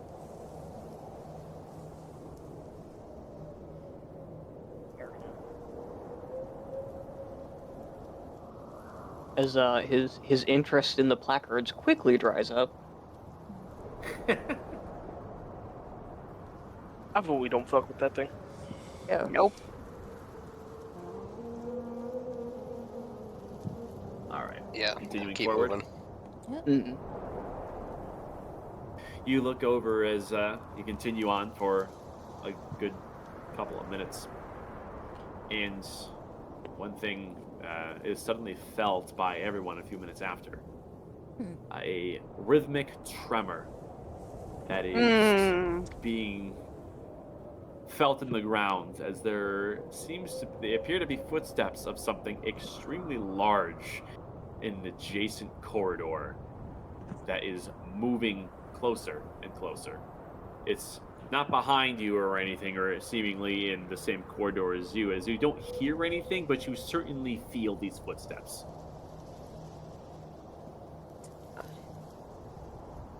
Time to hide. I agree. I Yeah, don't like being spotted. It, I should have a few minutes left on mine. It just straight up like Predator style, like just like turns and invisible. All right.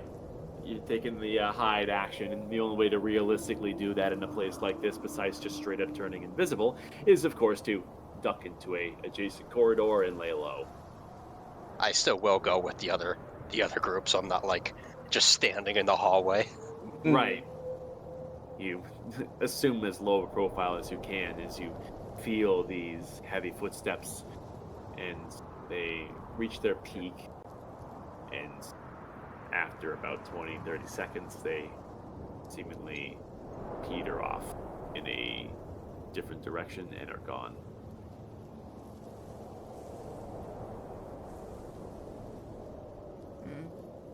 Having a moment to make sure you guys are not in any imminent danger. The corridor that you ducked into, as luck has it, looking over, you can see that there is a glow coming from the end of the next turn. Not just the glow of molten hellfire, perhaps, but it looks like there's a softer glow of outside light as well. Looks like this leads somewhere important.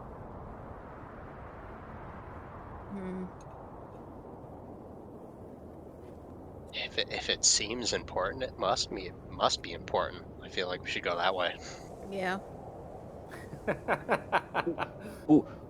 As we advanced, who is keeping an eye out for traps, or is it me? Yeah. I'll do it. Right on.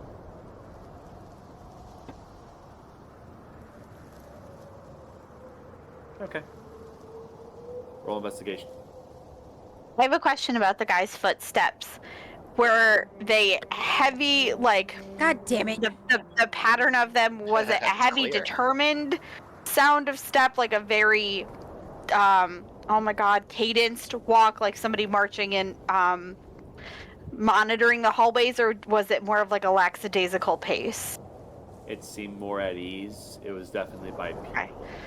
Okay. Okay. My words are not working tonight. Sorry, I'm hand gesturing to shit, but no one can see it, so. Yeah, you're good. That's great. Okay.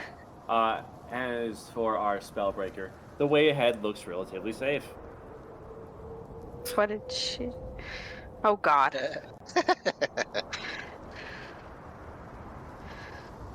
Although you look around and you can see something of a courtyard coming up, and one thing you notice about the corridor you're in, there are many channels of magma that are all flowing to this location. Just based on the general feel you have, direction, it seems like this is something like a central location.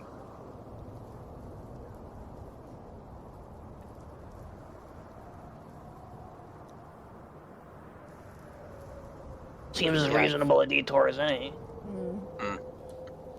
So I presume everyone's moving forward? Yeah. Yes. Yep. Here we go dying. Oh. Outwards you go.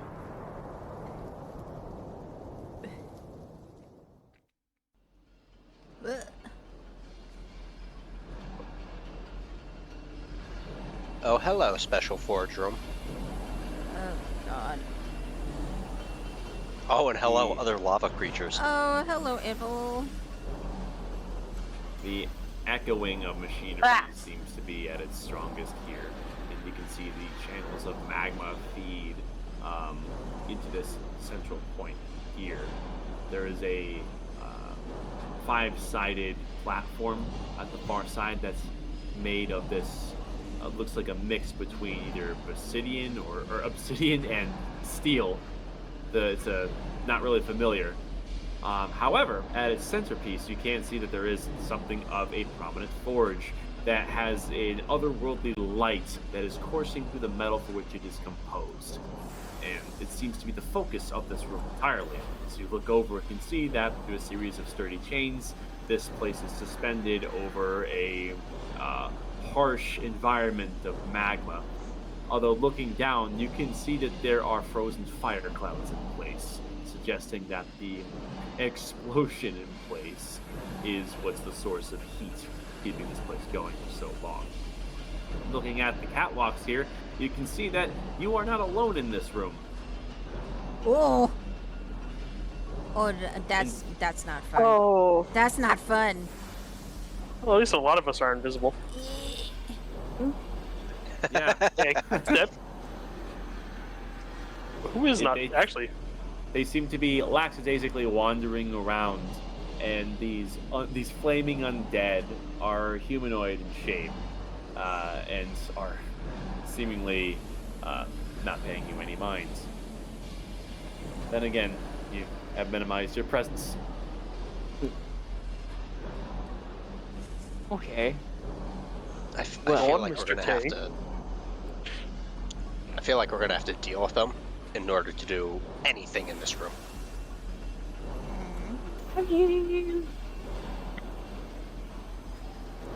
Nah, I'm sure it'll be fun. And I was gonna move forward.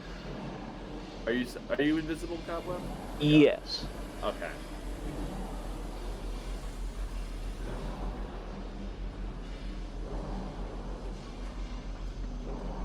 All right, just moving forward here. Yeah. He motions for everyone to follow him, not realizing that they can't fucking see him.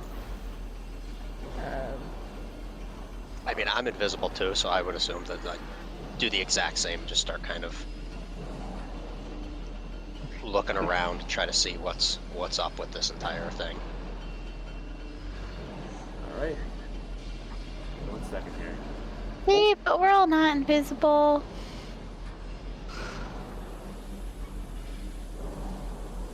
Yeah, I think only 2 of us are actually invisible. Yeah. I mean, I'm invisible. Ah, Stormy, get your butt out of my face. Cobweb moving close. You neglect to notice until you already are intersecting with it. Good. There's this hanging in the air of this black wispy material, and as soon as it grazes your avatar, you can feel the shattering of many anguished spirits. Poised over this wondrous anvil is a sinister apparition that, despite your invisibility, seems Hello, to Death. sense your presence. Oh shit. A being of great despair. It looks as if this creature is manifested from these anguished souls, these remnants of torture on the precipice of death. It turns into your direction, and there is this awful shivering of horrible, anguished thoughts, and it's almost as if experiencing this begins to blacken the edges of your vision, as though it is causing interference. Oh shit. Let's see here. He's a mind goblin. Fuck off. This creature will lash out. It senses you, but it does not necessarily see you. You will roll a disadvantage. Okay. Damn. Takes a swipe out and grazes nothing as its deathly claws fall short of your face, if you can call it that, by just a few short inches. Being near this thing instills fear. You're not sure if this is fear being manifested somehow by your avatar or yourself. Ooh. Okay. Does everyone else see the ghoul currently trying to claw my neck out? I'd imagine so. Yeah, it's plain to see. Okay, As sick. this thing begins to wail in this swing it takes at you, the undead around here are reactive to this. They're going to look up. Aerith, are you invisible? Yes, I am. Yeah. Who the hell's not invisible right now? I'm not. I'm not. Okay. I can't cast invisibility. I can't read. Who else said they were visible? I'm visible. Okay. I'm gonna mark everyone who's invisible here. If I do this, I'm pretty sure that just makes your thing disappear for those who don't have control, so I'm not gonna do that. I will mark it with The invisible 3 are the ones Wait. not on the platform. This means you're invisible. Yes. That means you're invisible. The undead look up, and they spot 2 intruders a short distance away. Roll for initiative. Ruh-roh, Raggy. Oh shit.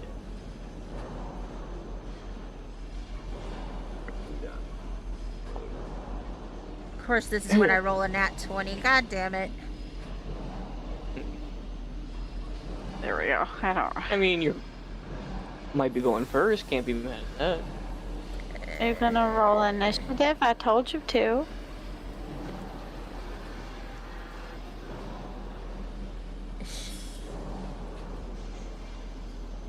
Oh, I'm tripping. What?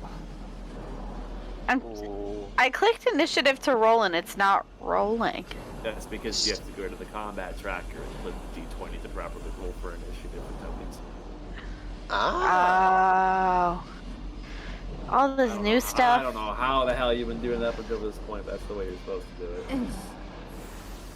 do it. It's because she has started combat with her normal character rather than being a transformed token, usually. I didn't do anything. Oh god, okay, which one am I? I'm N. Okay. And this from Grenadira. How about I see that you have a Oh, I like it. Okay. And it's for nacho business. Okay. Top of the initiative is the Spellbreaker. Okay, undead.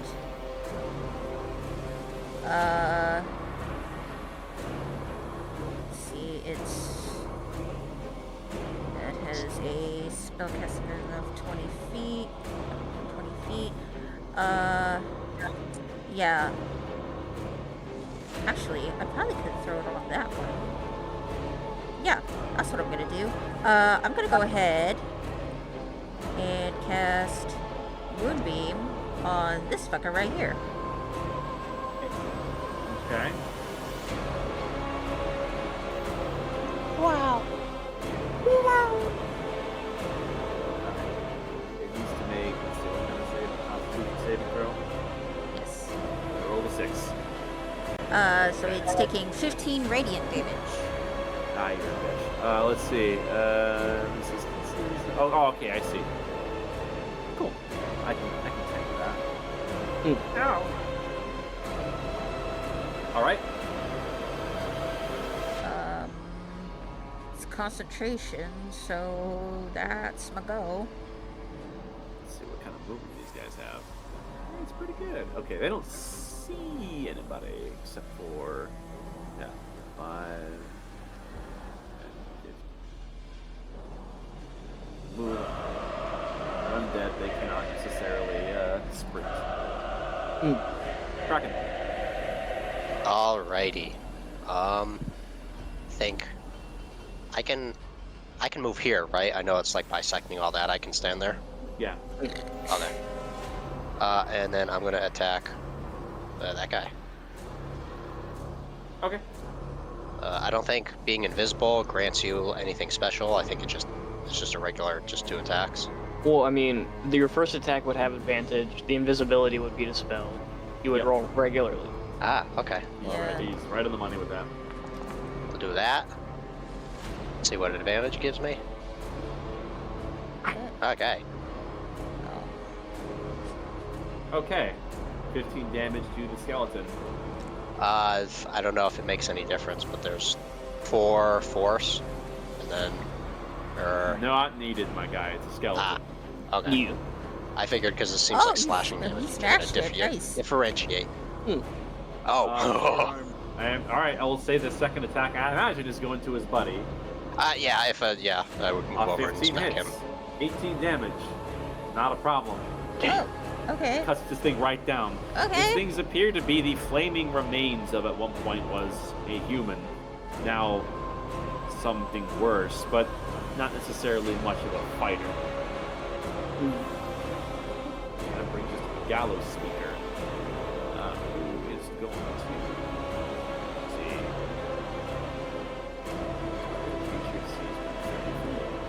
Alright, so you're no longer invisible. Now we can see. Yeah. I just have to. Oh god, that's so. Ah, there we go.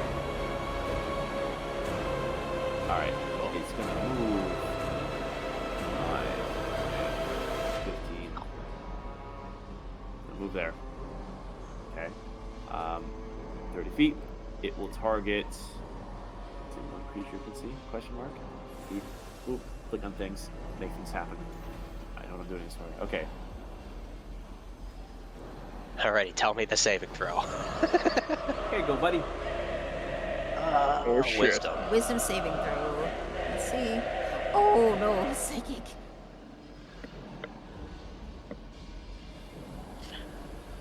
Hey, that's pretty good. Oh man. On a failed Was it save, save or the suck? target takes 23 equal psychic damage and waves of painful memories leak from the target up to. Oh wow. Okay. Pass. Is this save or suck? Hold on a second. It looks like is save or suck, yeah. and I Yeah. saved. You saved. Awesome. Brace yourself. It looks like if you all do have these star trails that are protruding from your back, and you narrowly dodge out of the way. Had this thing's horrific aspect made contact with it, it would have hurt your form and likely would have hurt you within the pod back in Aurora South. However, you stave off the effects of this ghastly creature. My brain worked good. Dead. Arathol. Oh, boy. B-Man, I have Yeah. a question for you. I have an answer. So if I were to move and attack this guy with one action, could I use my bonus action and then make a secondary attack from my multi-attack, or do they have to be back-to-back? So a multi-attack uses the one attack action. It just makes it so you attack twice instead of once. Yeah. Yeah, I'm You gonna don't say, use. I believe, as I understand it, I think it's you attack twice, like boom, boom, before you move. Okay. Alright, that changes what I'm going to do then.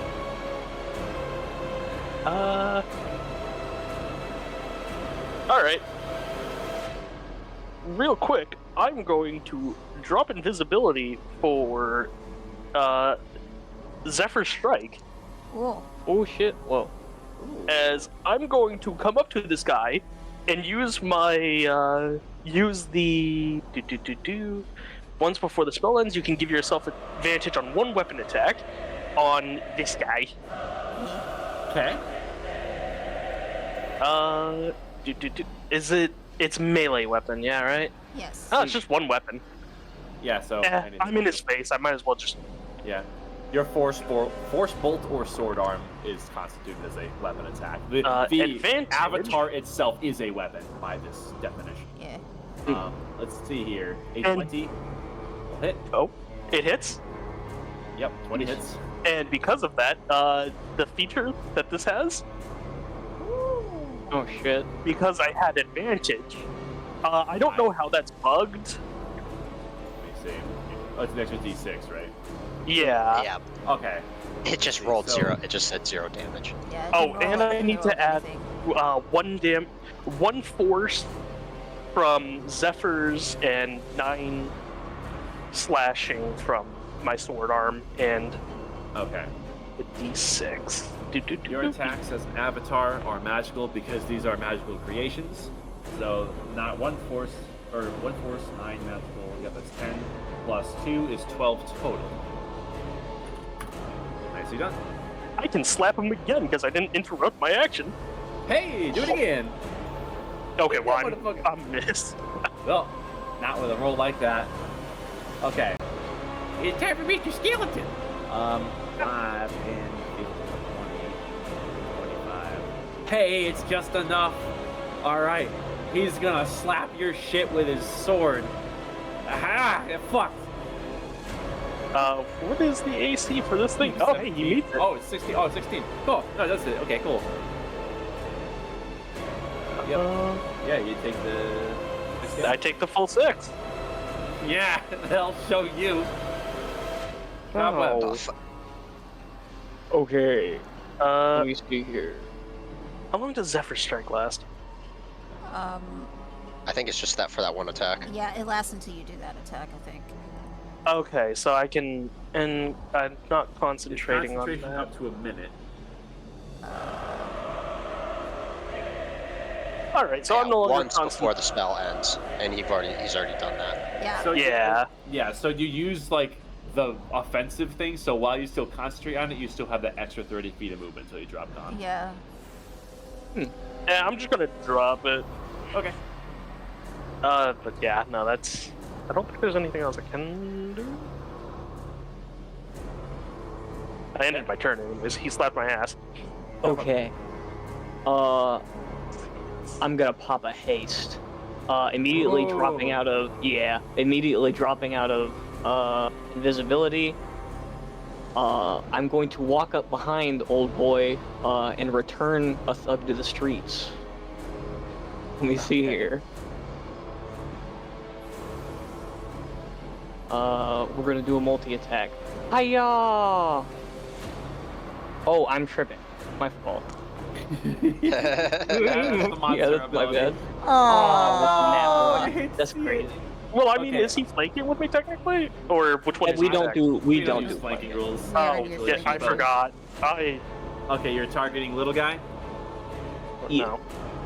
No. That was my thing. Nice. You rend him in half.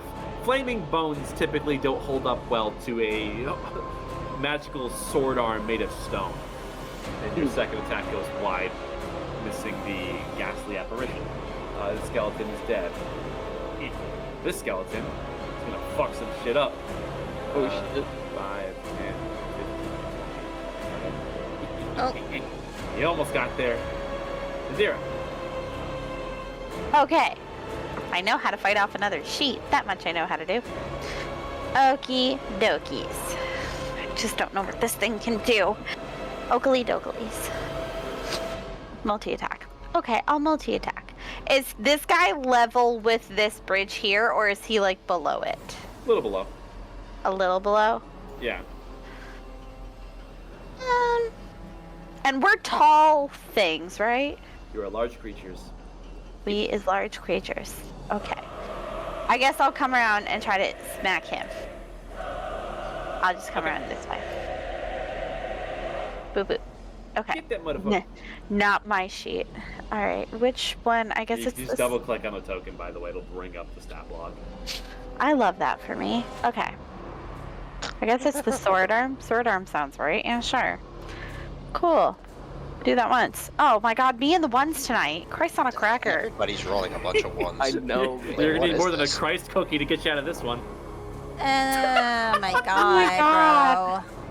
You take Look. an awkward step off of this basin and take 2 swings with your new form. I You'd think missed. that you were more used to it given all your wild shaping, but the magic here Seriously. is simply different.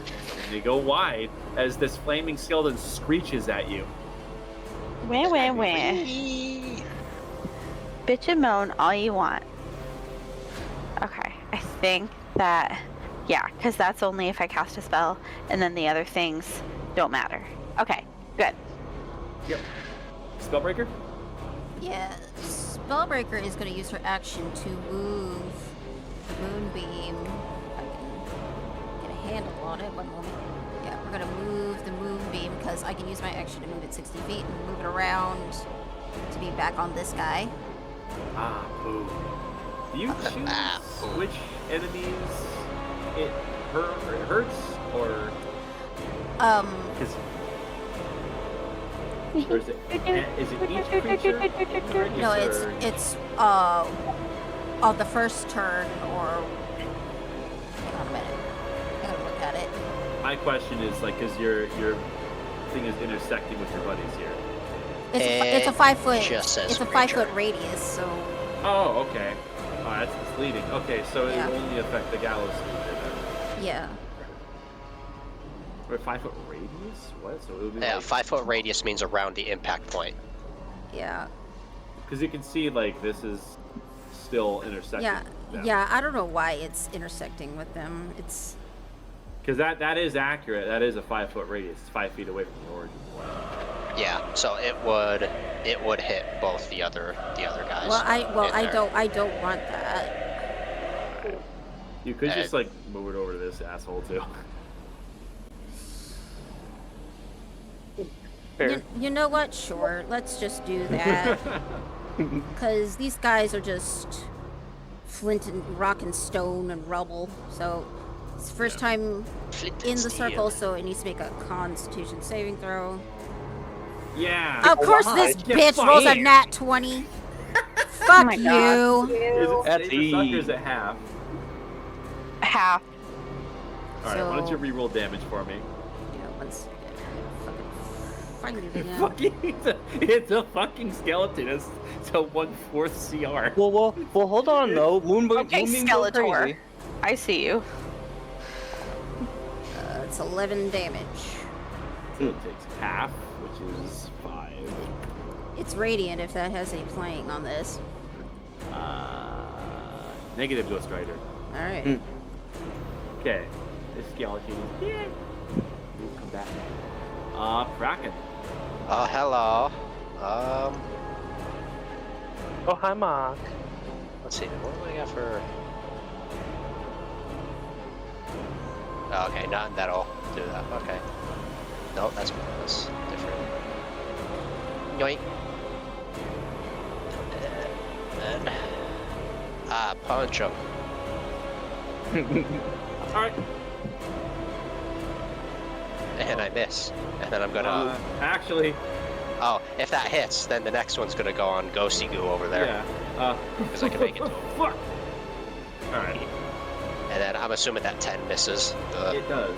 Ghost Rider over there. Yeah. Negative Ghost Rider.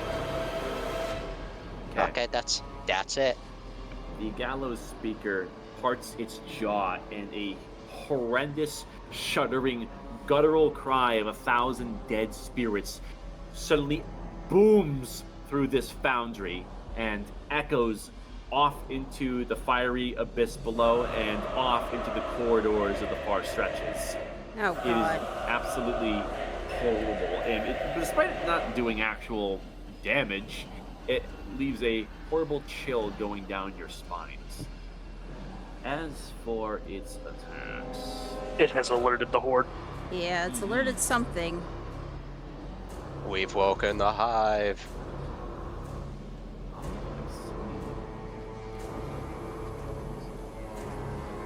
I see. Okay. It will target. Eeny, meeny, miny, that one. That's Aerithal. Let's see how it does. Hey-ya! No, don't go Nice. in. Ooh, that's a 19. 19. Ah, that does hit. Oh, Ow. that's also psychic damage. 18 Yeah. psychic damage. You are vulnerable to this. Your 30. avatar takes 36 psychic damage, and you yourself, Aerithal, also take 18 psychic damage as well. Oh, Oh, shit. 18 psychic. Did you do that right? You just lost like 70 health. Yeah. Were you I- at full before this? I think I was. Yeah, you were definitely at full. I clicked the symbol. Here, let's do that again. Mine- Okay. You should only There you lose- go. That's a bit more reasonable. Yeah. Ow. You lose 36. Not yeah, 72. we took care of it. Your actual character, keep track of it, took 18 psychic damage. You feel your true self thrashing in your pod as these horrible memories of countless victims experiencing horrendous deaths at the hands of the operators of this forge. And that is, let's go. Aerithal, you're up. You're a bitch ass motherfucker, and I cast Hunter's Mark. Hunter's Fart is active on this guy. That's fitting. Oh boy. Very nice. Hopefully I can actually hit you. Fuck. I'm thinking, nah. Fuck. Oh. Okay. Okay, I'm telling you. I'm telling you guys. So I feel like, as like a minor revenge, the DM has cursed these character tokens. Yeah. The party is a nat 1 machine tonight. Holy shit. Missed twice. The ethereal nature of this speaker is making it difficult to hit with this new body of yours. Wow, that sucks. Okay, this skeleton's taking a dirt nap. Cobweb, you're hasted. Yo, this is, because haste is up, this is going to be a total of 4 attacks. I'm about to go stupid on him. Stupid. Fuck him up. Go stupid. Go crazy. Oh, that's all this. Oh, so much orange. Okay. Christ. Alright, let's scroll back up to the top, shall we? Fuck. I think they all hit. 22 will hit. Ow. 17 will hit. Ow. 20 will hit. Ow. 22 also hits. Ow. Mother of God, this thing is cut to ribbons, and only a few wisping skulls still screaming in their final moments remains. It is nearly deceased after that. That's all. This skeleton is here to kick ass and take names, and its name of choice is Nadira. Here comes a short sword. You fucked. 17. Damn. Oh my god, he rolled max damage. Oh, I didn't have my. Yeah. You take 8 damage from the molten short sword of the skeleton. Okay. Man, this skeleton's a tank tonight. Dodging and weaving and just going for it. I like how. Okay. Let's try this the fuck again. Jesus, I hate my life. Come on. Can we all pray that my surgeries tomorrow go better than this? Somebody. You got this, Bessie. Come on. I have 5 surgeries. I hate my life. I'm leaving. I'm having such a good time.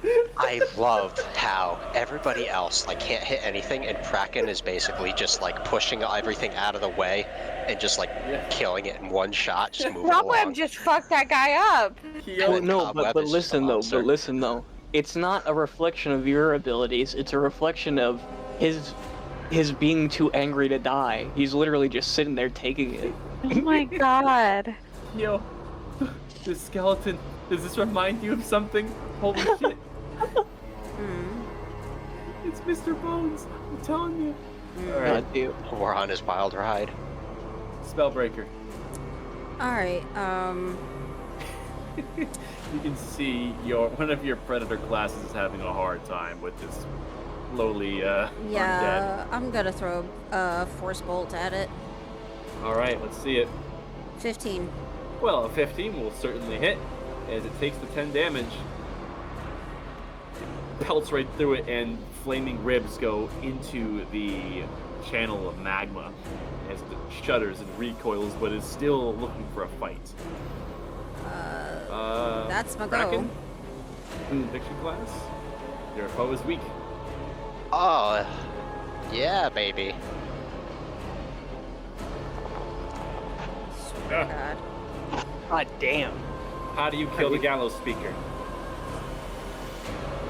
You said it's just like a couple like little wisping skulls.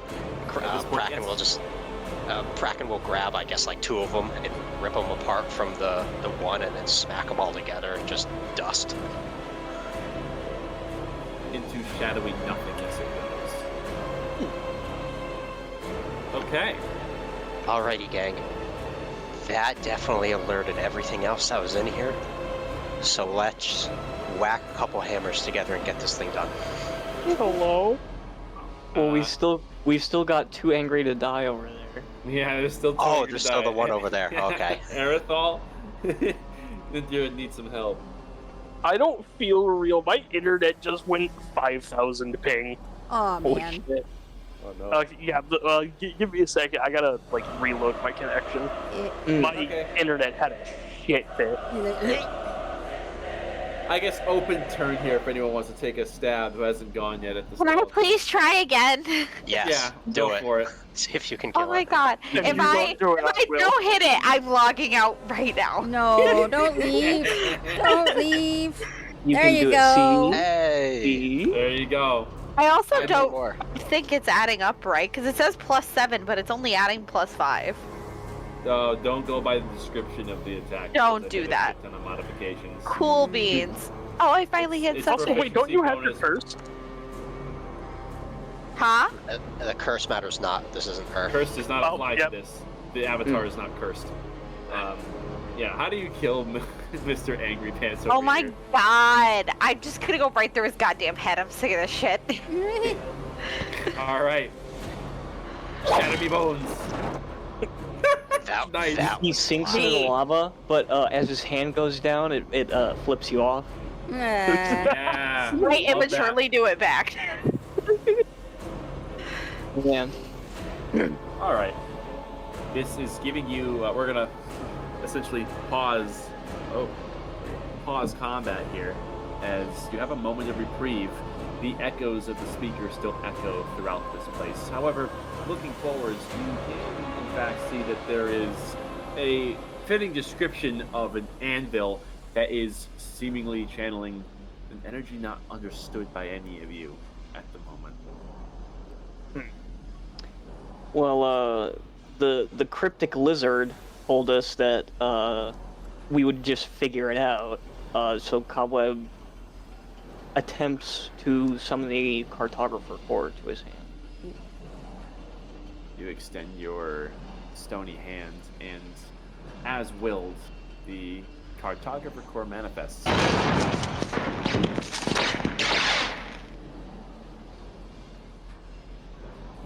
Sort of looking around at the charred corpses, as he approaches, Cobweb sort of wonders what exactly happened. Because this sort of clashes with his sort of childlike understanding of what fire giants were. Something has clearly gone wrong, and he sort of looks over at the anvil. What do you guys think? Place it and smack it. If we Okay. if we fight and lose these bodies, then we just launch again. Yeah. Okay, fine. I shall let my heart do the talking as he approaches the fucking anvil. Let me see here. The Farseer watching this shit happen. Just, no. No, don't do that! Fucking, alright. You Just placing fucking the... appears the millisecond before you do it. No, wait. Alright, describe your actions. Okay, I shall place the broken cartographer core onto the anvil. And then if nothing happens, I would like to examine the anvil. Okay. You place the cartographer core to this molten anvil.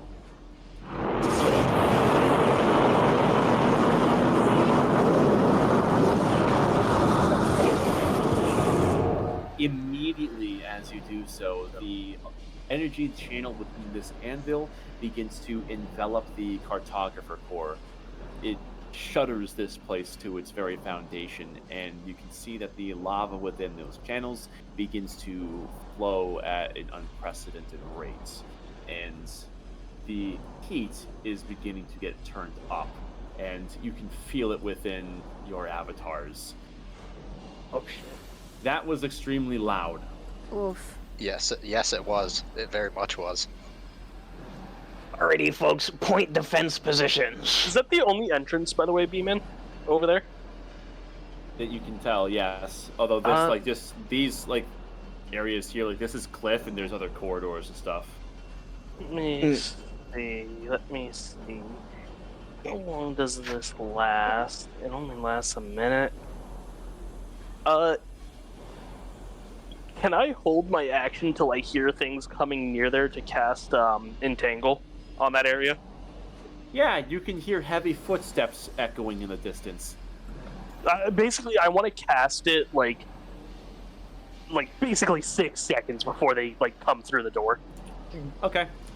So I'm just gonna cast that, and there we go. That's the affected area. Okay. These large what? I'm assuming this here is like a mimic of the opposite side. Does it look like that's like caved in or anything, or is it just open doorway? Closed doorway. Oh, closed doorway. I guess. Actually, no. This is just a pipe. It's like a service. Oh, that's a for pipe. pipe. Oh, okay. Yeah. It looks like similar to the other side. Fair enough. But it's a little dark, so I figured I'd ask. Okay. The echoing is getting louder and louder, and you can see that the cartographer core is hard at whatever's occurring with it, and the intensity of this place is in full swing. And preparing for something to come through that doorway, you cast Entangle and watch these stony roots come out and obscure this place. However, you hear a sudden sound of hard metallic boots on stone bricks as something very heavy drops down. Oh God. Holy shit. Oh no, ceiling alligators. Shit. The fuck is that thing? It appears you have garnered the attention of the foreman. Oh no. We'll roll for initiative. Okay. I hate that name.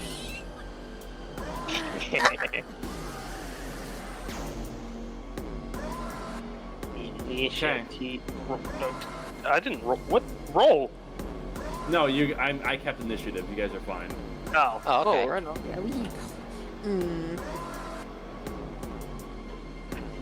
Okay. Looks good.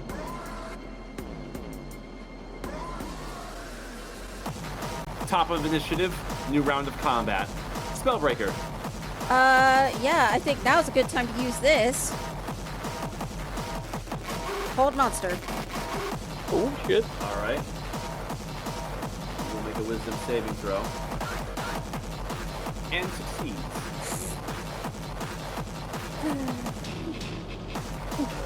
Okay, well. Okay, how much movement do I have? 30. I'm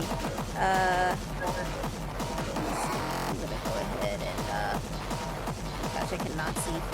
Ah, no, I didn't mean to do that. Wait a minute. I'm gonna move. Please go. Please move.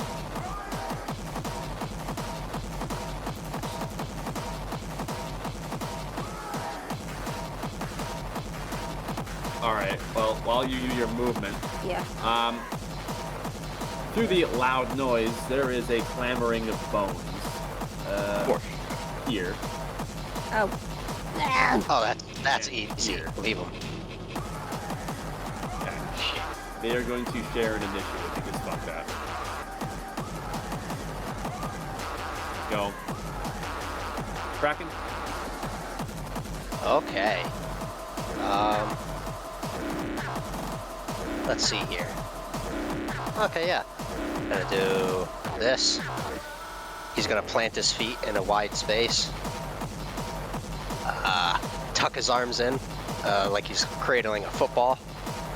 And then thrust him forward as he casts Lightning Bolt, like a Kamehameha.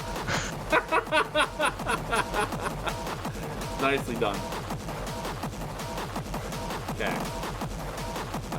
3 dex saves from the skeleton. Boop, boop, boop. What's your DC? 13? Yes. Looks like it. Kraken said, I will not let you destroy my work! They do take half. It doesn't even fucking matter. Boom, boom, boom. Oh my Okay. And then This big dude. guy. This dude, he is just at the far end of it. dex save as well. He's not very good at dex saves, is he? I'm assuming not. Yeah, nah. Okay. Take that damage. Alrighty, how does... Okay. Come on, goddammit. Do the fucking thing I told you to do. Minus 28. Yeah. How does one delete the line? Select the measurement controls and you'll be able to controls. delete it. Yeah. Ah! Okay. That's not doing anything. What? Okay. Come on, man. You can figure it out. Alright. And Hey, I'll figure it out at some point. he's gonna leap. He will leap. You can do that. 30 feet. It lands very hard on the ground here.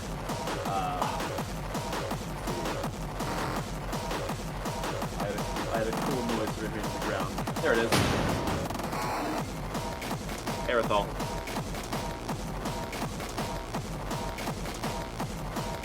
This does appear to be a bad situation to be in.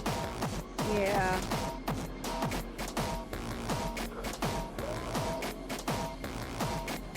Fuck it, Zephyr's... do I want to keep that up, though? I think you already got rid of it, didn't you? No, I Fun didn't. on it, yeah. The entangle, Oh, he on means. that. Entangled, yeah. I mean, the enemies are coming from down there, right? I don't hear any more towards the door. There's a lot of stuff to hear right now, so as far as getting your ears over there, it's hard. I would leave it up just as a in case, you know, whatever. Yeah. Fuck it. I'm gonna move over here and, Shocking Grasp. He is metal, right? Yeah, he is. He's the advantage. Huh? Oh, 14 misses. Oh. Let me see. Does my War Magic cast a spell? Cantrips are spells, right? Yes. Okay, so I can make a bonus action to slap his ass. Sure. Forceful. Is that a ranged or is it a melee? Because it's That's telling me ranged. it only has a range of 5 feet. That's bullshit. No, that is a ranged attack. Okay, so then I have to do sword arm then. Yeah. A 16 misses. Yeah, I'm gonna assume this is heavy plate and it's over 18, so yeah. This Alright. is unfortunate for me. Here, what is it? The sort of stealth dudes, should probably do invisibility, and then we'll take aggro. I think that might be the only way we get through this. I'll be shit. nice and say that through like the minute of the whole anvil nonsense, you have about 2 rounds left on your haste, because what's a minute? Right on.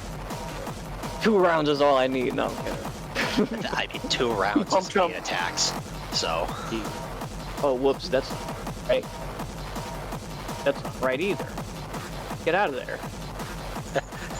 How do I get rid of these? This is horseshit. You gotta click on the little L, look at measurement control, beneath token Yeah. control, and then click on your explosion, and then you can hit delete or backspace to get rid of it. Oh, cool. Alright. Neat. There you go. Yeah, did it? Sorry, that has never happened to me. I don't fuck with measurement I swear control. this never happens. This never happens, I swear. Okay, Honor, I don't know that, man. alright, Cobweb is feeling violence today. He's going to jump down, and as he lands, he's going to, let me see here.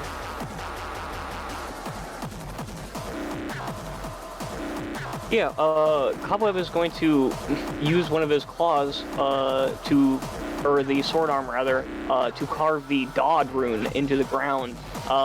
Basically, to giants, it symbolizes death. He is then going to run up on a thug and return his body to the streets. Jesus.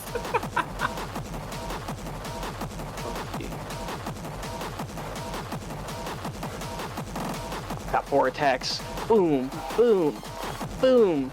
Is that what's happening right now? Boom. Yeah, let me see. Oh god, that's a lot. pretty sure only 2 of them. 2 hit. Yep. Alright, let me see here.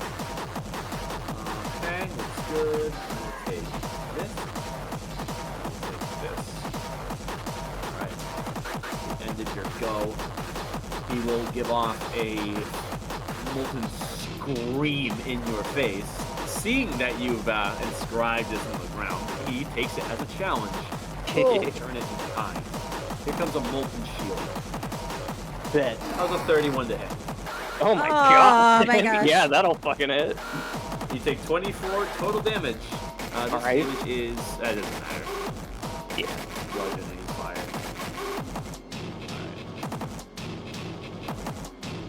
Alright. It's the skeleton's turns! Yeah! Mr. Post Wild Roar! He's gonna slap you with his sword. Come on! Oh, I rolled a 4. Fuck shit up. Alright. But there's a horde up here. 5, 10, 15. 5, yeah, you have to climb a little bit. 5. And this guy, he gets left out. Too bad, so sad. Hi, Rocco. 4 short sword attacks coming towards Zira. Jesus. Beep, beep, beep. The horde of skeletons, man. Oh man. Okay. I was in my character sheet. I didn't even see them. 22 to hit you with the first one. Yeah. 8 damage. Okay. 17 for the second. Yeah. 5 damage. Okay. Mental mathing as we go. You don't have to mental math. I got it. Alright. The third one's a 22? Or wait a minute. Yeah. 8, 5, no. 18, not a 22. 7 additional damage. All of these are going to hit you, Jesus Christ. Yeah. Yeah, it's 8 plus 5 plus 7 plus 4. That's your total damage. 8 plus 5 Skeletons plus rolled 7. really good. 4.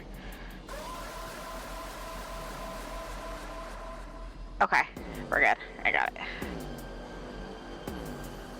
Alright, that's the skeleton's turns. Now it's time for Garrick the Mad to do what he does best and get I'm gonna very drop fucking mad. concentration anyway, so it doesn't Oh matter. shit. He's mad because he can't see his forehead. Fuck up. He's gonna go for the one who challenged him. There's 2 more fire shield attacks coming towards Cobweb. Beep, beep. Hang on. As a reaction, I'm going to parry. Parry. Just in case any of those beat what is it? 20. Okay. So here's our first attack. Oh, yeah. No, that would still hit me. Fuck. You have haste. That gives you a +2. I know, but I have 18 AC. Oh. So the +2 would only make it 8. Oh, never Well, mind. wait a minute. If you're hasted, that gives you 20, right? You have 22 AC currently. Oh, beats it. Damn, he still just hits you. Yeah, That's where that was going. I see. that's how it goes. Alright. You take that 30 damage. Here comes his second attack. 31 to hit you. Ooh, I'll be damned if that don't hit. Yeah. For an additional 35. Oh my Oh my gosh. god. My goodness. Hmm. What was the first one? The first instance of damage? They're both in chat. Oh, right on. I'll let you figure that out. Nadira. It's a great question.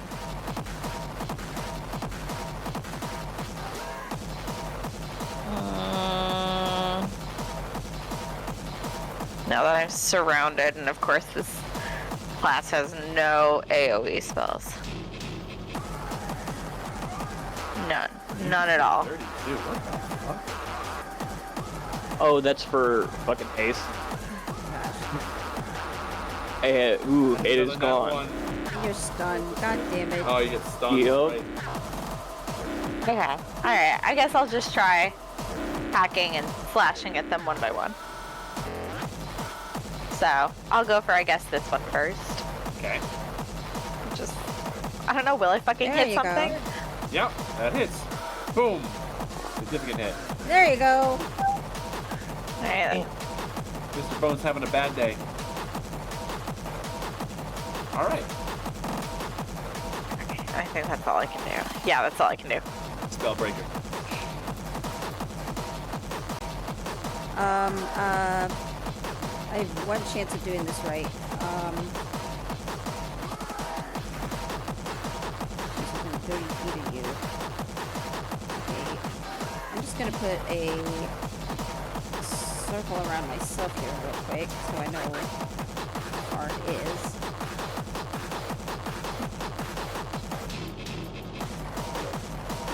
Okay. So I need to move in a way that matters.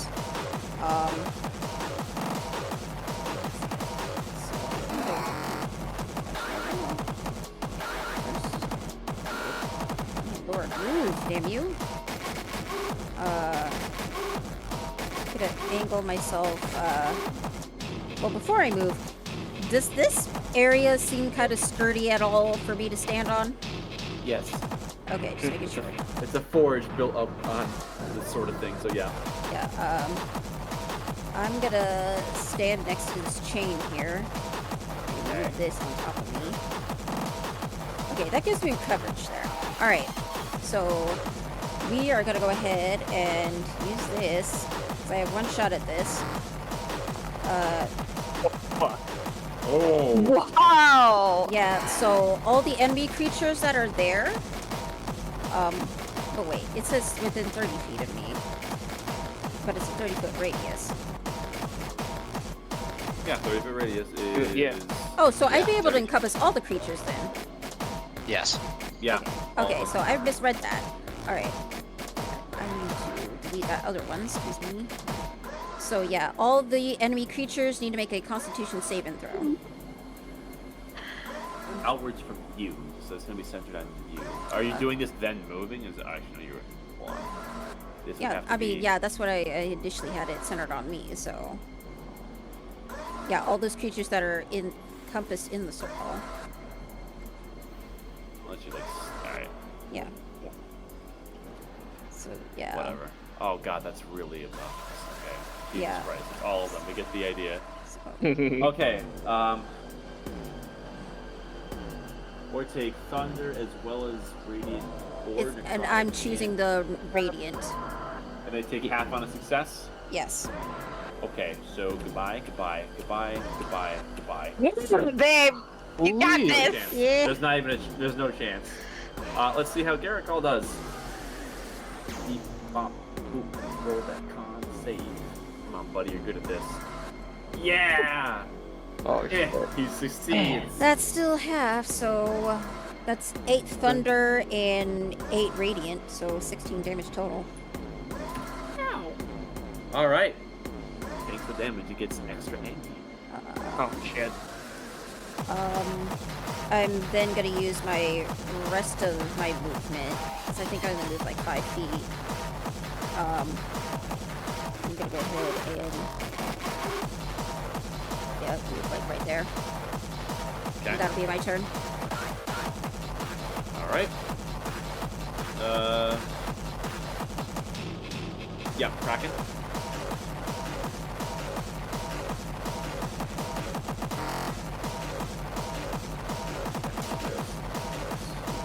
Casting Oh, shit. missile. Oh, what the hell? It's casting it at 3rd level, so he's got to roll 2 more d4s plus 2. Yeah, 2 more. So 9, 6, 15 damage to the big guy. 15 to the big guy. Yep. And then... Yoink. Okay. Alright. Oh, my skeleton here is still alive, yet initiative has been taken away from him. I will reroll Yeah. for the skeletons.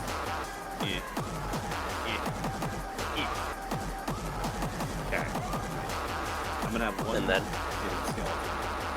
I would assume it gets a reaction attack on me. You will certainly try. Okay. It misses. Okay, I'm also going to repost that. Okay. Oh yeah. Ooh. Ow. Not much left of him after that one. Ah, damn it, I was hoping I'd one-shot him. All right, that brings us to the skeleton's turns. A new wave is emerging from the magma. No, goddammit, what the fuck is wrong with you? Why? What is going on? Why are you like this? Okay. All I see is next to me, not next to me. I'm gonna move you here. You are going back up to the health you should have. Then I'm gonna copy you. All right. Listen, Foster. You wanna go? You wanna do that? Fine. Fucking Christ! Please, how hard? This game's so fucked up. The next wave is coming from there. Jesus Christ. Okay. They have half movement as they're climbing, so 5, 10, 15.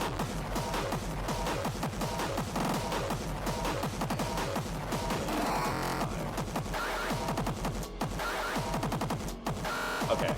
3 attacks coming towards Zero. Beep, beep, beep. 16? Yeah, that's my AC. Okay. It's 2 16s and a 19, so you take a grand total of 14 damage from those 3 attacks.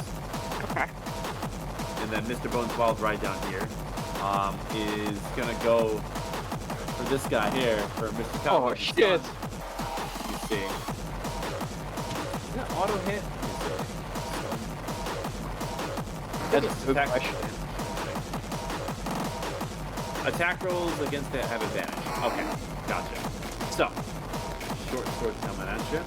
Don't roll a 4. Come on, you can do better than that. Please roll a Fuck 4. you. Misses. Nice. Skeleton. Alright.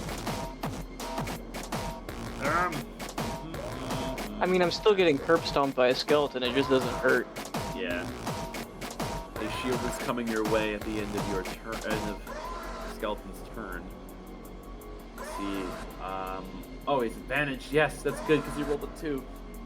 Come on, man. Yeah. Oh fuck. I think I might be dead. You have 2 HP after that one. Oh shit. Okay. All right. Aerosol. This is not good. This is very not good. Still out. Hey, does it look like the fucking... You have been buying it precious time. The more time that passes, the more the cartographer core begins to glow as though a small sun.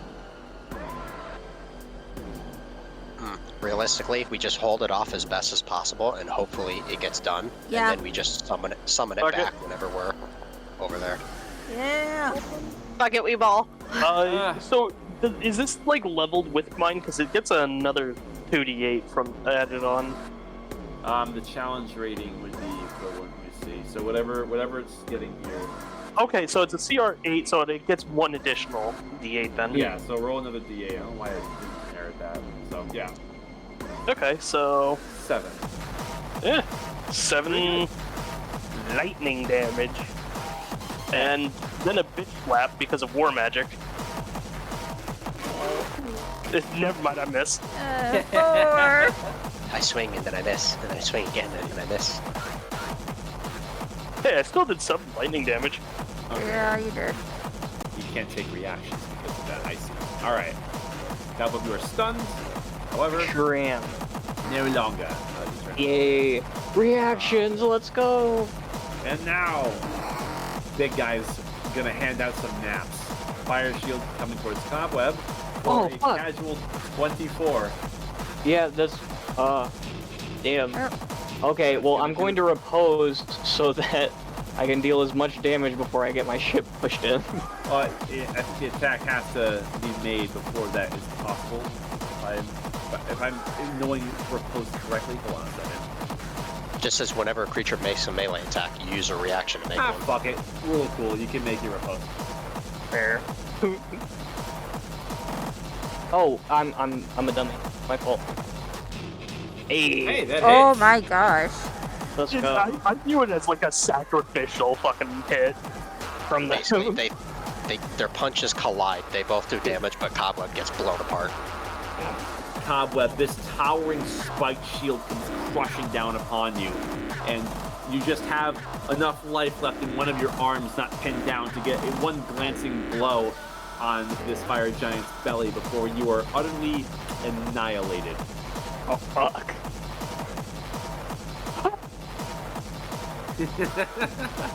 Oh shit, they got Now- cobweb. He makes another attack.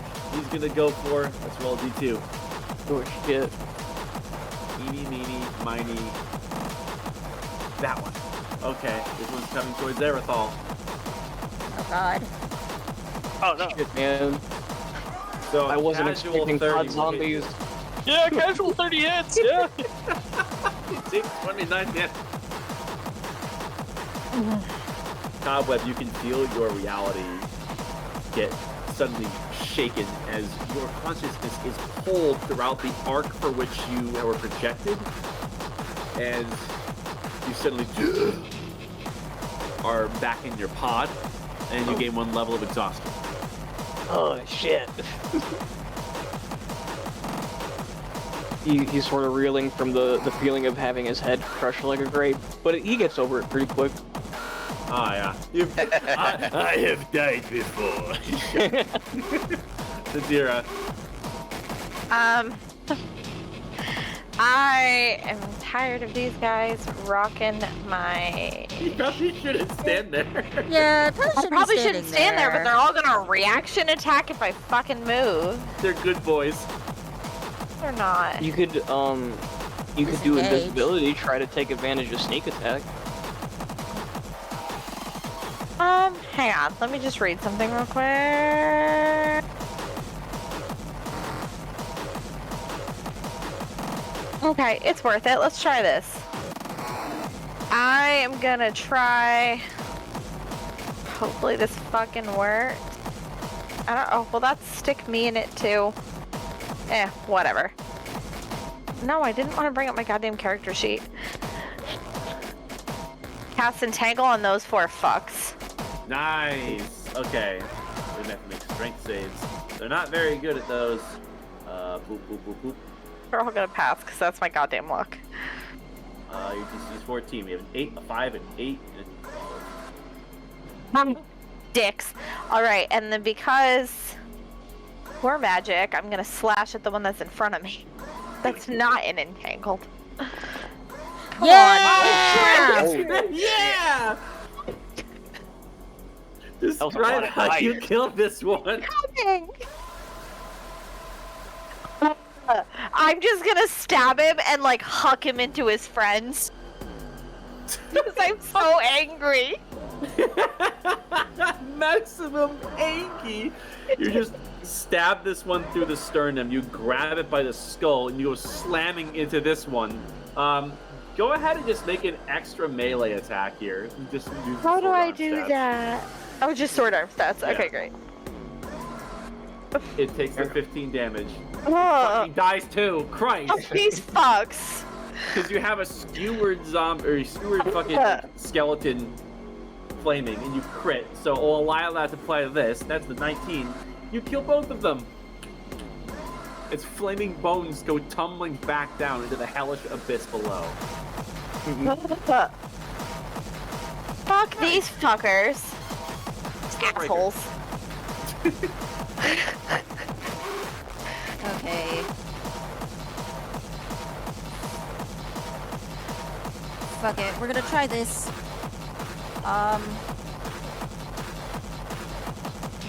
See, I wish I could cast moving spells, but I can't because there's people out of the way.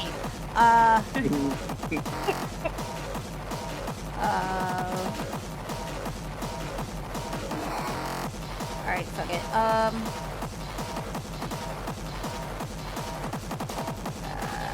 Casting Shatter on him.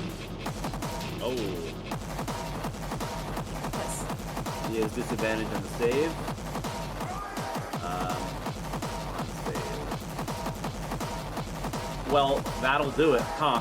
Yeah, that's 11 thunder damage. Ouchies! You see that this thunder kind of shakes the metal around him, and he spits out this steaming blood that hits the ground and evaporates. He's definitely hurt now, considerably. I now know his weakness. Standing in front of the forge. Having my hands at the ready to cast the next spell. That's my turn. I see. You look over and the cartographer core is becoming increasingly hot. You can feel it in the air. Alright. End of your go. A shield is coming towards the latest person who was beating the shit out of, which was Arathol. There comes the shield. Oh, Yeah. my skills. How's a casual 29 this time? Went easy on you. Yeah, that one hits. You take I'm out. 34. Oh no. Oh, that's your HP. Oh. He gives off this mighty roar, and he grabs onto his shield with both hands at the bottom, and then basically like, you know, like when in like WWE when they grab the chair. And Just a steel chair. yeah, Smash. he does that with a shield, and you are destroyed utterly as your consciousness is set flying back to Aurora South, and gain 1 level of exhaustion. Ooh. Oh, hi, Cobweb. Fuck you. Fuck you, too. Skeletons advance. Wait, no, they don't. They're stuck. No, they don't get bit. But one of them is still able to whack at you. I think they're restrained, too, because of They're how... restrained. 3 damage. Get fucked. Oh shit. Yeah, restrained means nothing if they're right next to it. Yeah, but restrained, I think, doesn't it give you disadvantage? Disadvantage on attack rolls. No. Yeah, This does. I'm looking at it. It does. They're restrained. Oh, I'm thinking grapple. I'm dumb. Yeah. Oh, yeah, I thought it was grapple too. Okay, so they have disadvantage. Yeah, fuck. Alright, whatever, mind. Hey there, Kraken. Hey, how's it going? That's your armor, are you? Let's see how you do against the shields. It doesn't fuck. matter. Okay. Boom. Double tap. Oh my god. Yeah, they both hit regardless. Fuck. But this is the first time I'm taking damage, so. Oh, okay. And you are a beefier boy. You're one of the tanks. Wait, So hold on. You skipped my turn entirely. did I? Yes. I go before. Oh, yeah. In the list. Okay. Fuck. Why don't you just apply that damage and you will go right after? Okay, what's the damage? There you go. Because 25 and 26. It's 51 because total. technically, because he would go after me, I would get my repost attack back because I want to use that as well. So I'm gonna hit 3 times, just so Wait, you're aware. hold on a second. DM Because he goes after me in the list. I would take my turn, I'd get my reaction back, and then he would hit me on his turn, which is after me, and then I would repost to hit Okay. him. Oh, yeah. So I'll just Sure. make 3 attacks, just That's so fine. you're aware. I get the concept. Yeah. That's a lot of. I see it. Holy Holy! Yes! He's going nuts. BT, let's get this. Yeah, you're Holy cutting shit. this bastard up. Ow. Oh. Oh God, that hurt. Jesus Christ. Good. Oh, I forgot the skeleton exists. Huh. Interesting. He's just He can come over. He can come over and He poke me. kind if of he really forgot wants what you. to. No, this skeleton. This is Marvin. He does my taxes. No, he's like busy hitting the remains of Cobweb on the ground, not understanding it's no longer a threat. It's canon. So I piece him up and then that's it. All right. Yeah. And that's the end of your turn. Nadira. Actually, I'm gonna hit the one that hit me, All right. and I get advantage. Holy shit. We're getting our luck back, guys. All right. I'm gonna let you do a repeat of the last thing. Where you skewer this one. You can throw him into his buddy. Make one more attack. monkey throw life. Oh, fuck. So destroy it, and then that one takes the 11. Ow. Still technically have He one wants attack. more. Go over to attack the big guy because those two are away from you. You can just move. That's true. I still have concentration. I guess I'll no, because then I'm gonna drop concentration. Then they can come out. I don't want to get hit by the big guy. Attack. I will. Concentrate. So Oh yeah. listen up. You still technically have one attack left because that was just a double Yeah. up on that guy. 'Cause Oh, you that's can true. do a force pull towards him. You know. Oh, I forgot the That's force true, bolt yeah. range because I haven't done it this entire time. Yeah, Yeah, the I guess force I'll- range authentically is 120 feet. Who took the damage? Was it this one that took the damage from me throwing him? His Yeah, friend? he's very weak after that. Okay. He's also stuck in this. Okay. Are your force bolt the skeleton Yeah. or the big? You petty motherfucker! Boom! Yeah. You see the flaming skeletal pieces once again go to the abyss, and there's 2 flaming skeletal feet that are locked in place still on the ground. Oh, fuck. Okay. And then I'm gonna go trap my way over here. At the end of your turn, a shield attack is coming towards Kraken. There we go. For a Oh, catch God. of 31. Godly.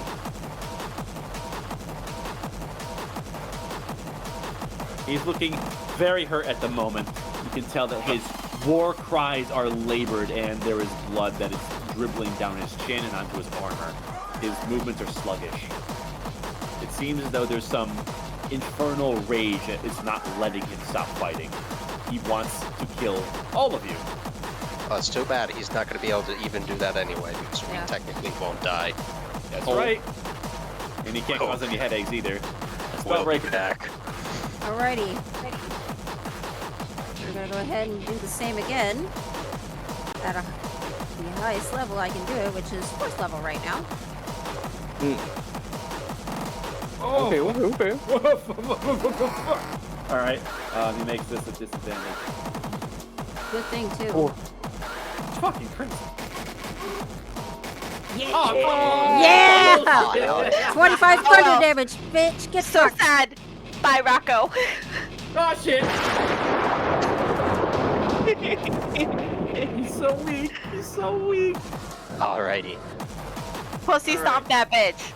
At the end of your turn, you will use his second and final legendary action to do 1 more fire shield. Isn't that Oh, dramatic? He shit. gets only 2 legendary actions, 1 for each shield. 27 to hit. Yep, I'm still good. Alrighty, it is Oh. now your turn. Fuck him up, Alrighty. man! Come on. Plus Ultra. Are you That's two kidding? twos, you fucking kidding me? Are you Oh. kidding? That was me earlier.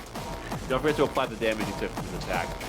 I did. I didn't do it to that guy. Okay. Yeah, it's fun. It's kind of funky sometimes. No, Oh. I've been marking it on a calculator. Well, no, I didn't Oh, okay. subtract previous damage. Yeah, I mean, these are local instances. You can see everybody's health, so whatever. Yeah, no, I get that. Okay, end of your turn. And then- It's the skeleton's turns. He's canonically dispatched on the ground. He's gonna. Can he try to break free? Let me see. You have to make another strength save. What's the DC? I have to scroll really far up to find that information. Please hold. Okay. I think believe it was 14. 14? Ah, he will flail angrily in place. Nope, he stays there. God damn it. Recall the Mad is going for 2 more bash attacks against the poor lad to the Oh south. fuck. Here we He's gonna hit go. him with a repose. I went to Oh. crit? Wait, He hold rolled a crit. What? Holy shit. For the repost. But then, no matter what, I die. Oh my god! He goes in for this slow and weakened bash to the shield, and opportunity with his exposed neck to go for him. Oh, How he do misses you with that shield too. Yeah, he missed. Ah. How do you kill Garrick the Mad? I straight up like Wolverine style, because this guy is huge in size, right? Yeah. Like claws up him and then digs his like the finger sword arm things in his neck meat and just rips his head right off. You just hear this Like a guttural fucking Warframe kill at a fucking Eximus with his pears on. Yes. guttural Yes. scream as he goes down.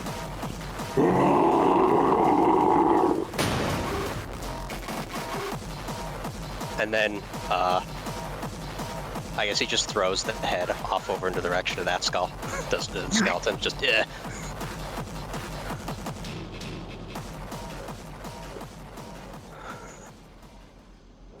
I'm gonna say, yeah. the Who's next? skeleton is dead after that point, and I'm gonna say he just fucks off. He just It was dead. Give me the speed Fuck. force and sleep so. Anyway. You look through the rounds of surviving the onslaught has going brighter and brighter. And at this point, the air in this place is borderline untenable, even for your avatars, as you can feel that there are cracks forming in your physical selves, as the heat giving off from this is reaching a critical point. And after a few moments, you see that the whole place here begins to shudder, and these chains rattle, and you hear the seemingly frozen explosion beneath this place that has been supplying heat throughout this time begin to buckle against its frozen state. And then after a moment,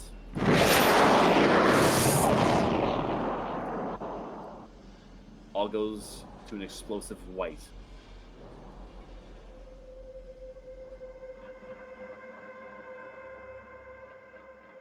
Everyone who was still in avatar form, you are shunted back off across and gain 1 level of exhaustion. What? Oh shit! Back to my character sheet. I think we just blew that Okay. Oh spot up. well, so sad. Bye, Rocco. Uh, The pods open, and you can there we feel go. a weariness as you're back in your own true bodies once again. Well, that was a head trip. Did it work? Kraken does like the spot, like the twisting your the upper torso to like crack his spine. Ugh. Dagny, with weary, disoriented hands, sort of holds her hands before her and wills the cartographer core into existence. You do so. Oh, that You still take- sounds broken. 20 fire damage, as there is this radiant, molten, white hot core in your hands that instantly singes your skin. And you hear a shudder as the pod that you're still in begins to malfunction, as there is your pod is like still like partially closed. And within this half second of summoning the core, you're now cooking yourself. Oh, Jesus, get out. Jesus fucking Christ, it's one of those scenes from a horror fucking space sci-fi movie. Like, as soon as the Oh. pod opens, she kind of like instinctively throws it from her hands. Ah! Oh shit! I guess it's still cooking. You can shunt it away, you know. Yeah. Yep. Get rid of it. There's a wave of heat that suddenly blows through the room and makes it difficult to breathe. Within the few seconds that the cartographer core was in this slowly receding chamber, everyone is now in a coughing fit as there is extremely hot air that you are breathing in. Oh my god! Shunt it! This was a horrible idea. Yeah.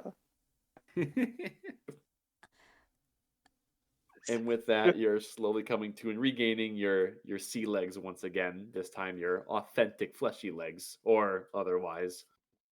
I ain't got no legs, Lieutenant Dan. I can fix it. And with that, we're gonna end the session. Fuck. Right on. So dope. Mm. Alrighty. Oh my gosh. All right. I'll catch y'all on the flip side. Yeah, good night, everybody. Banger session. Good Good night. night.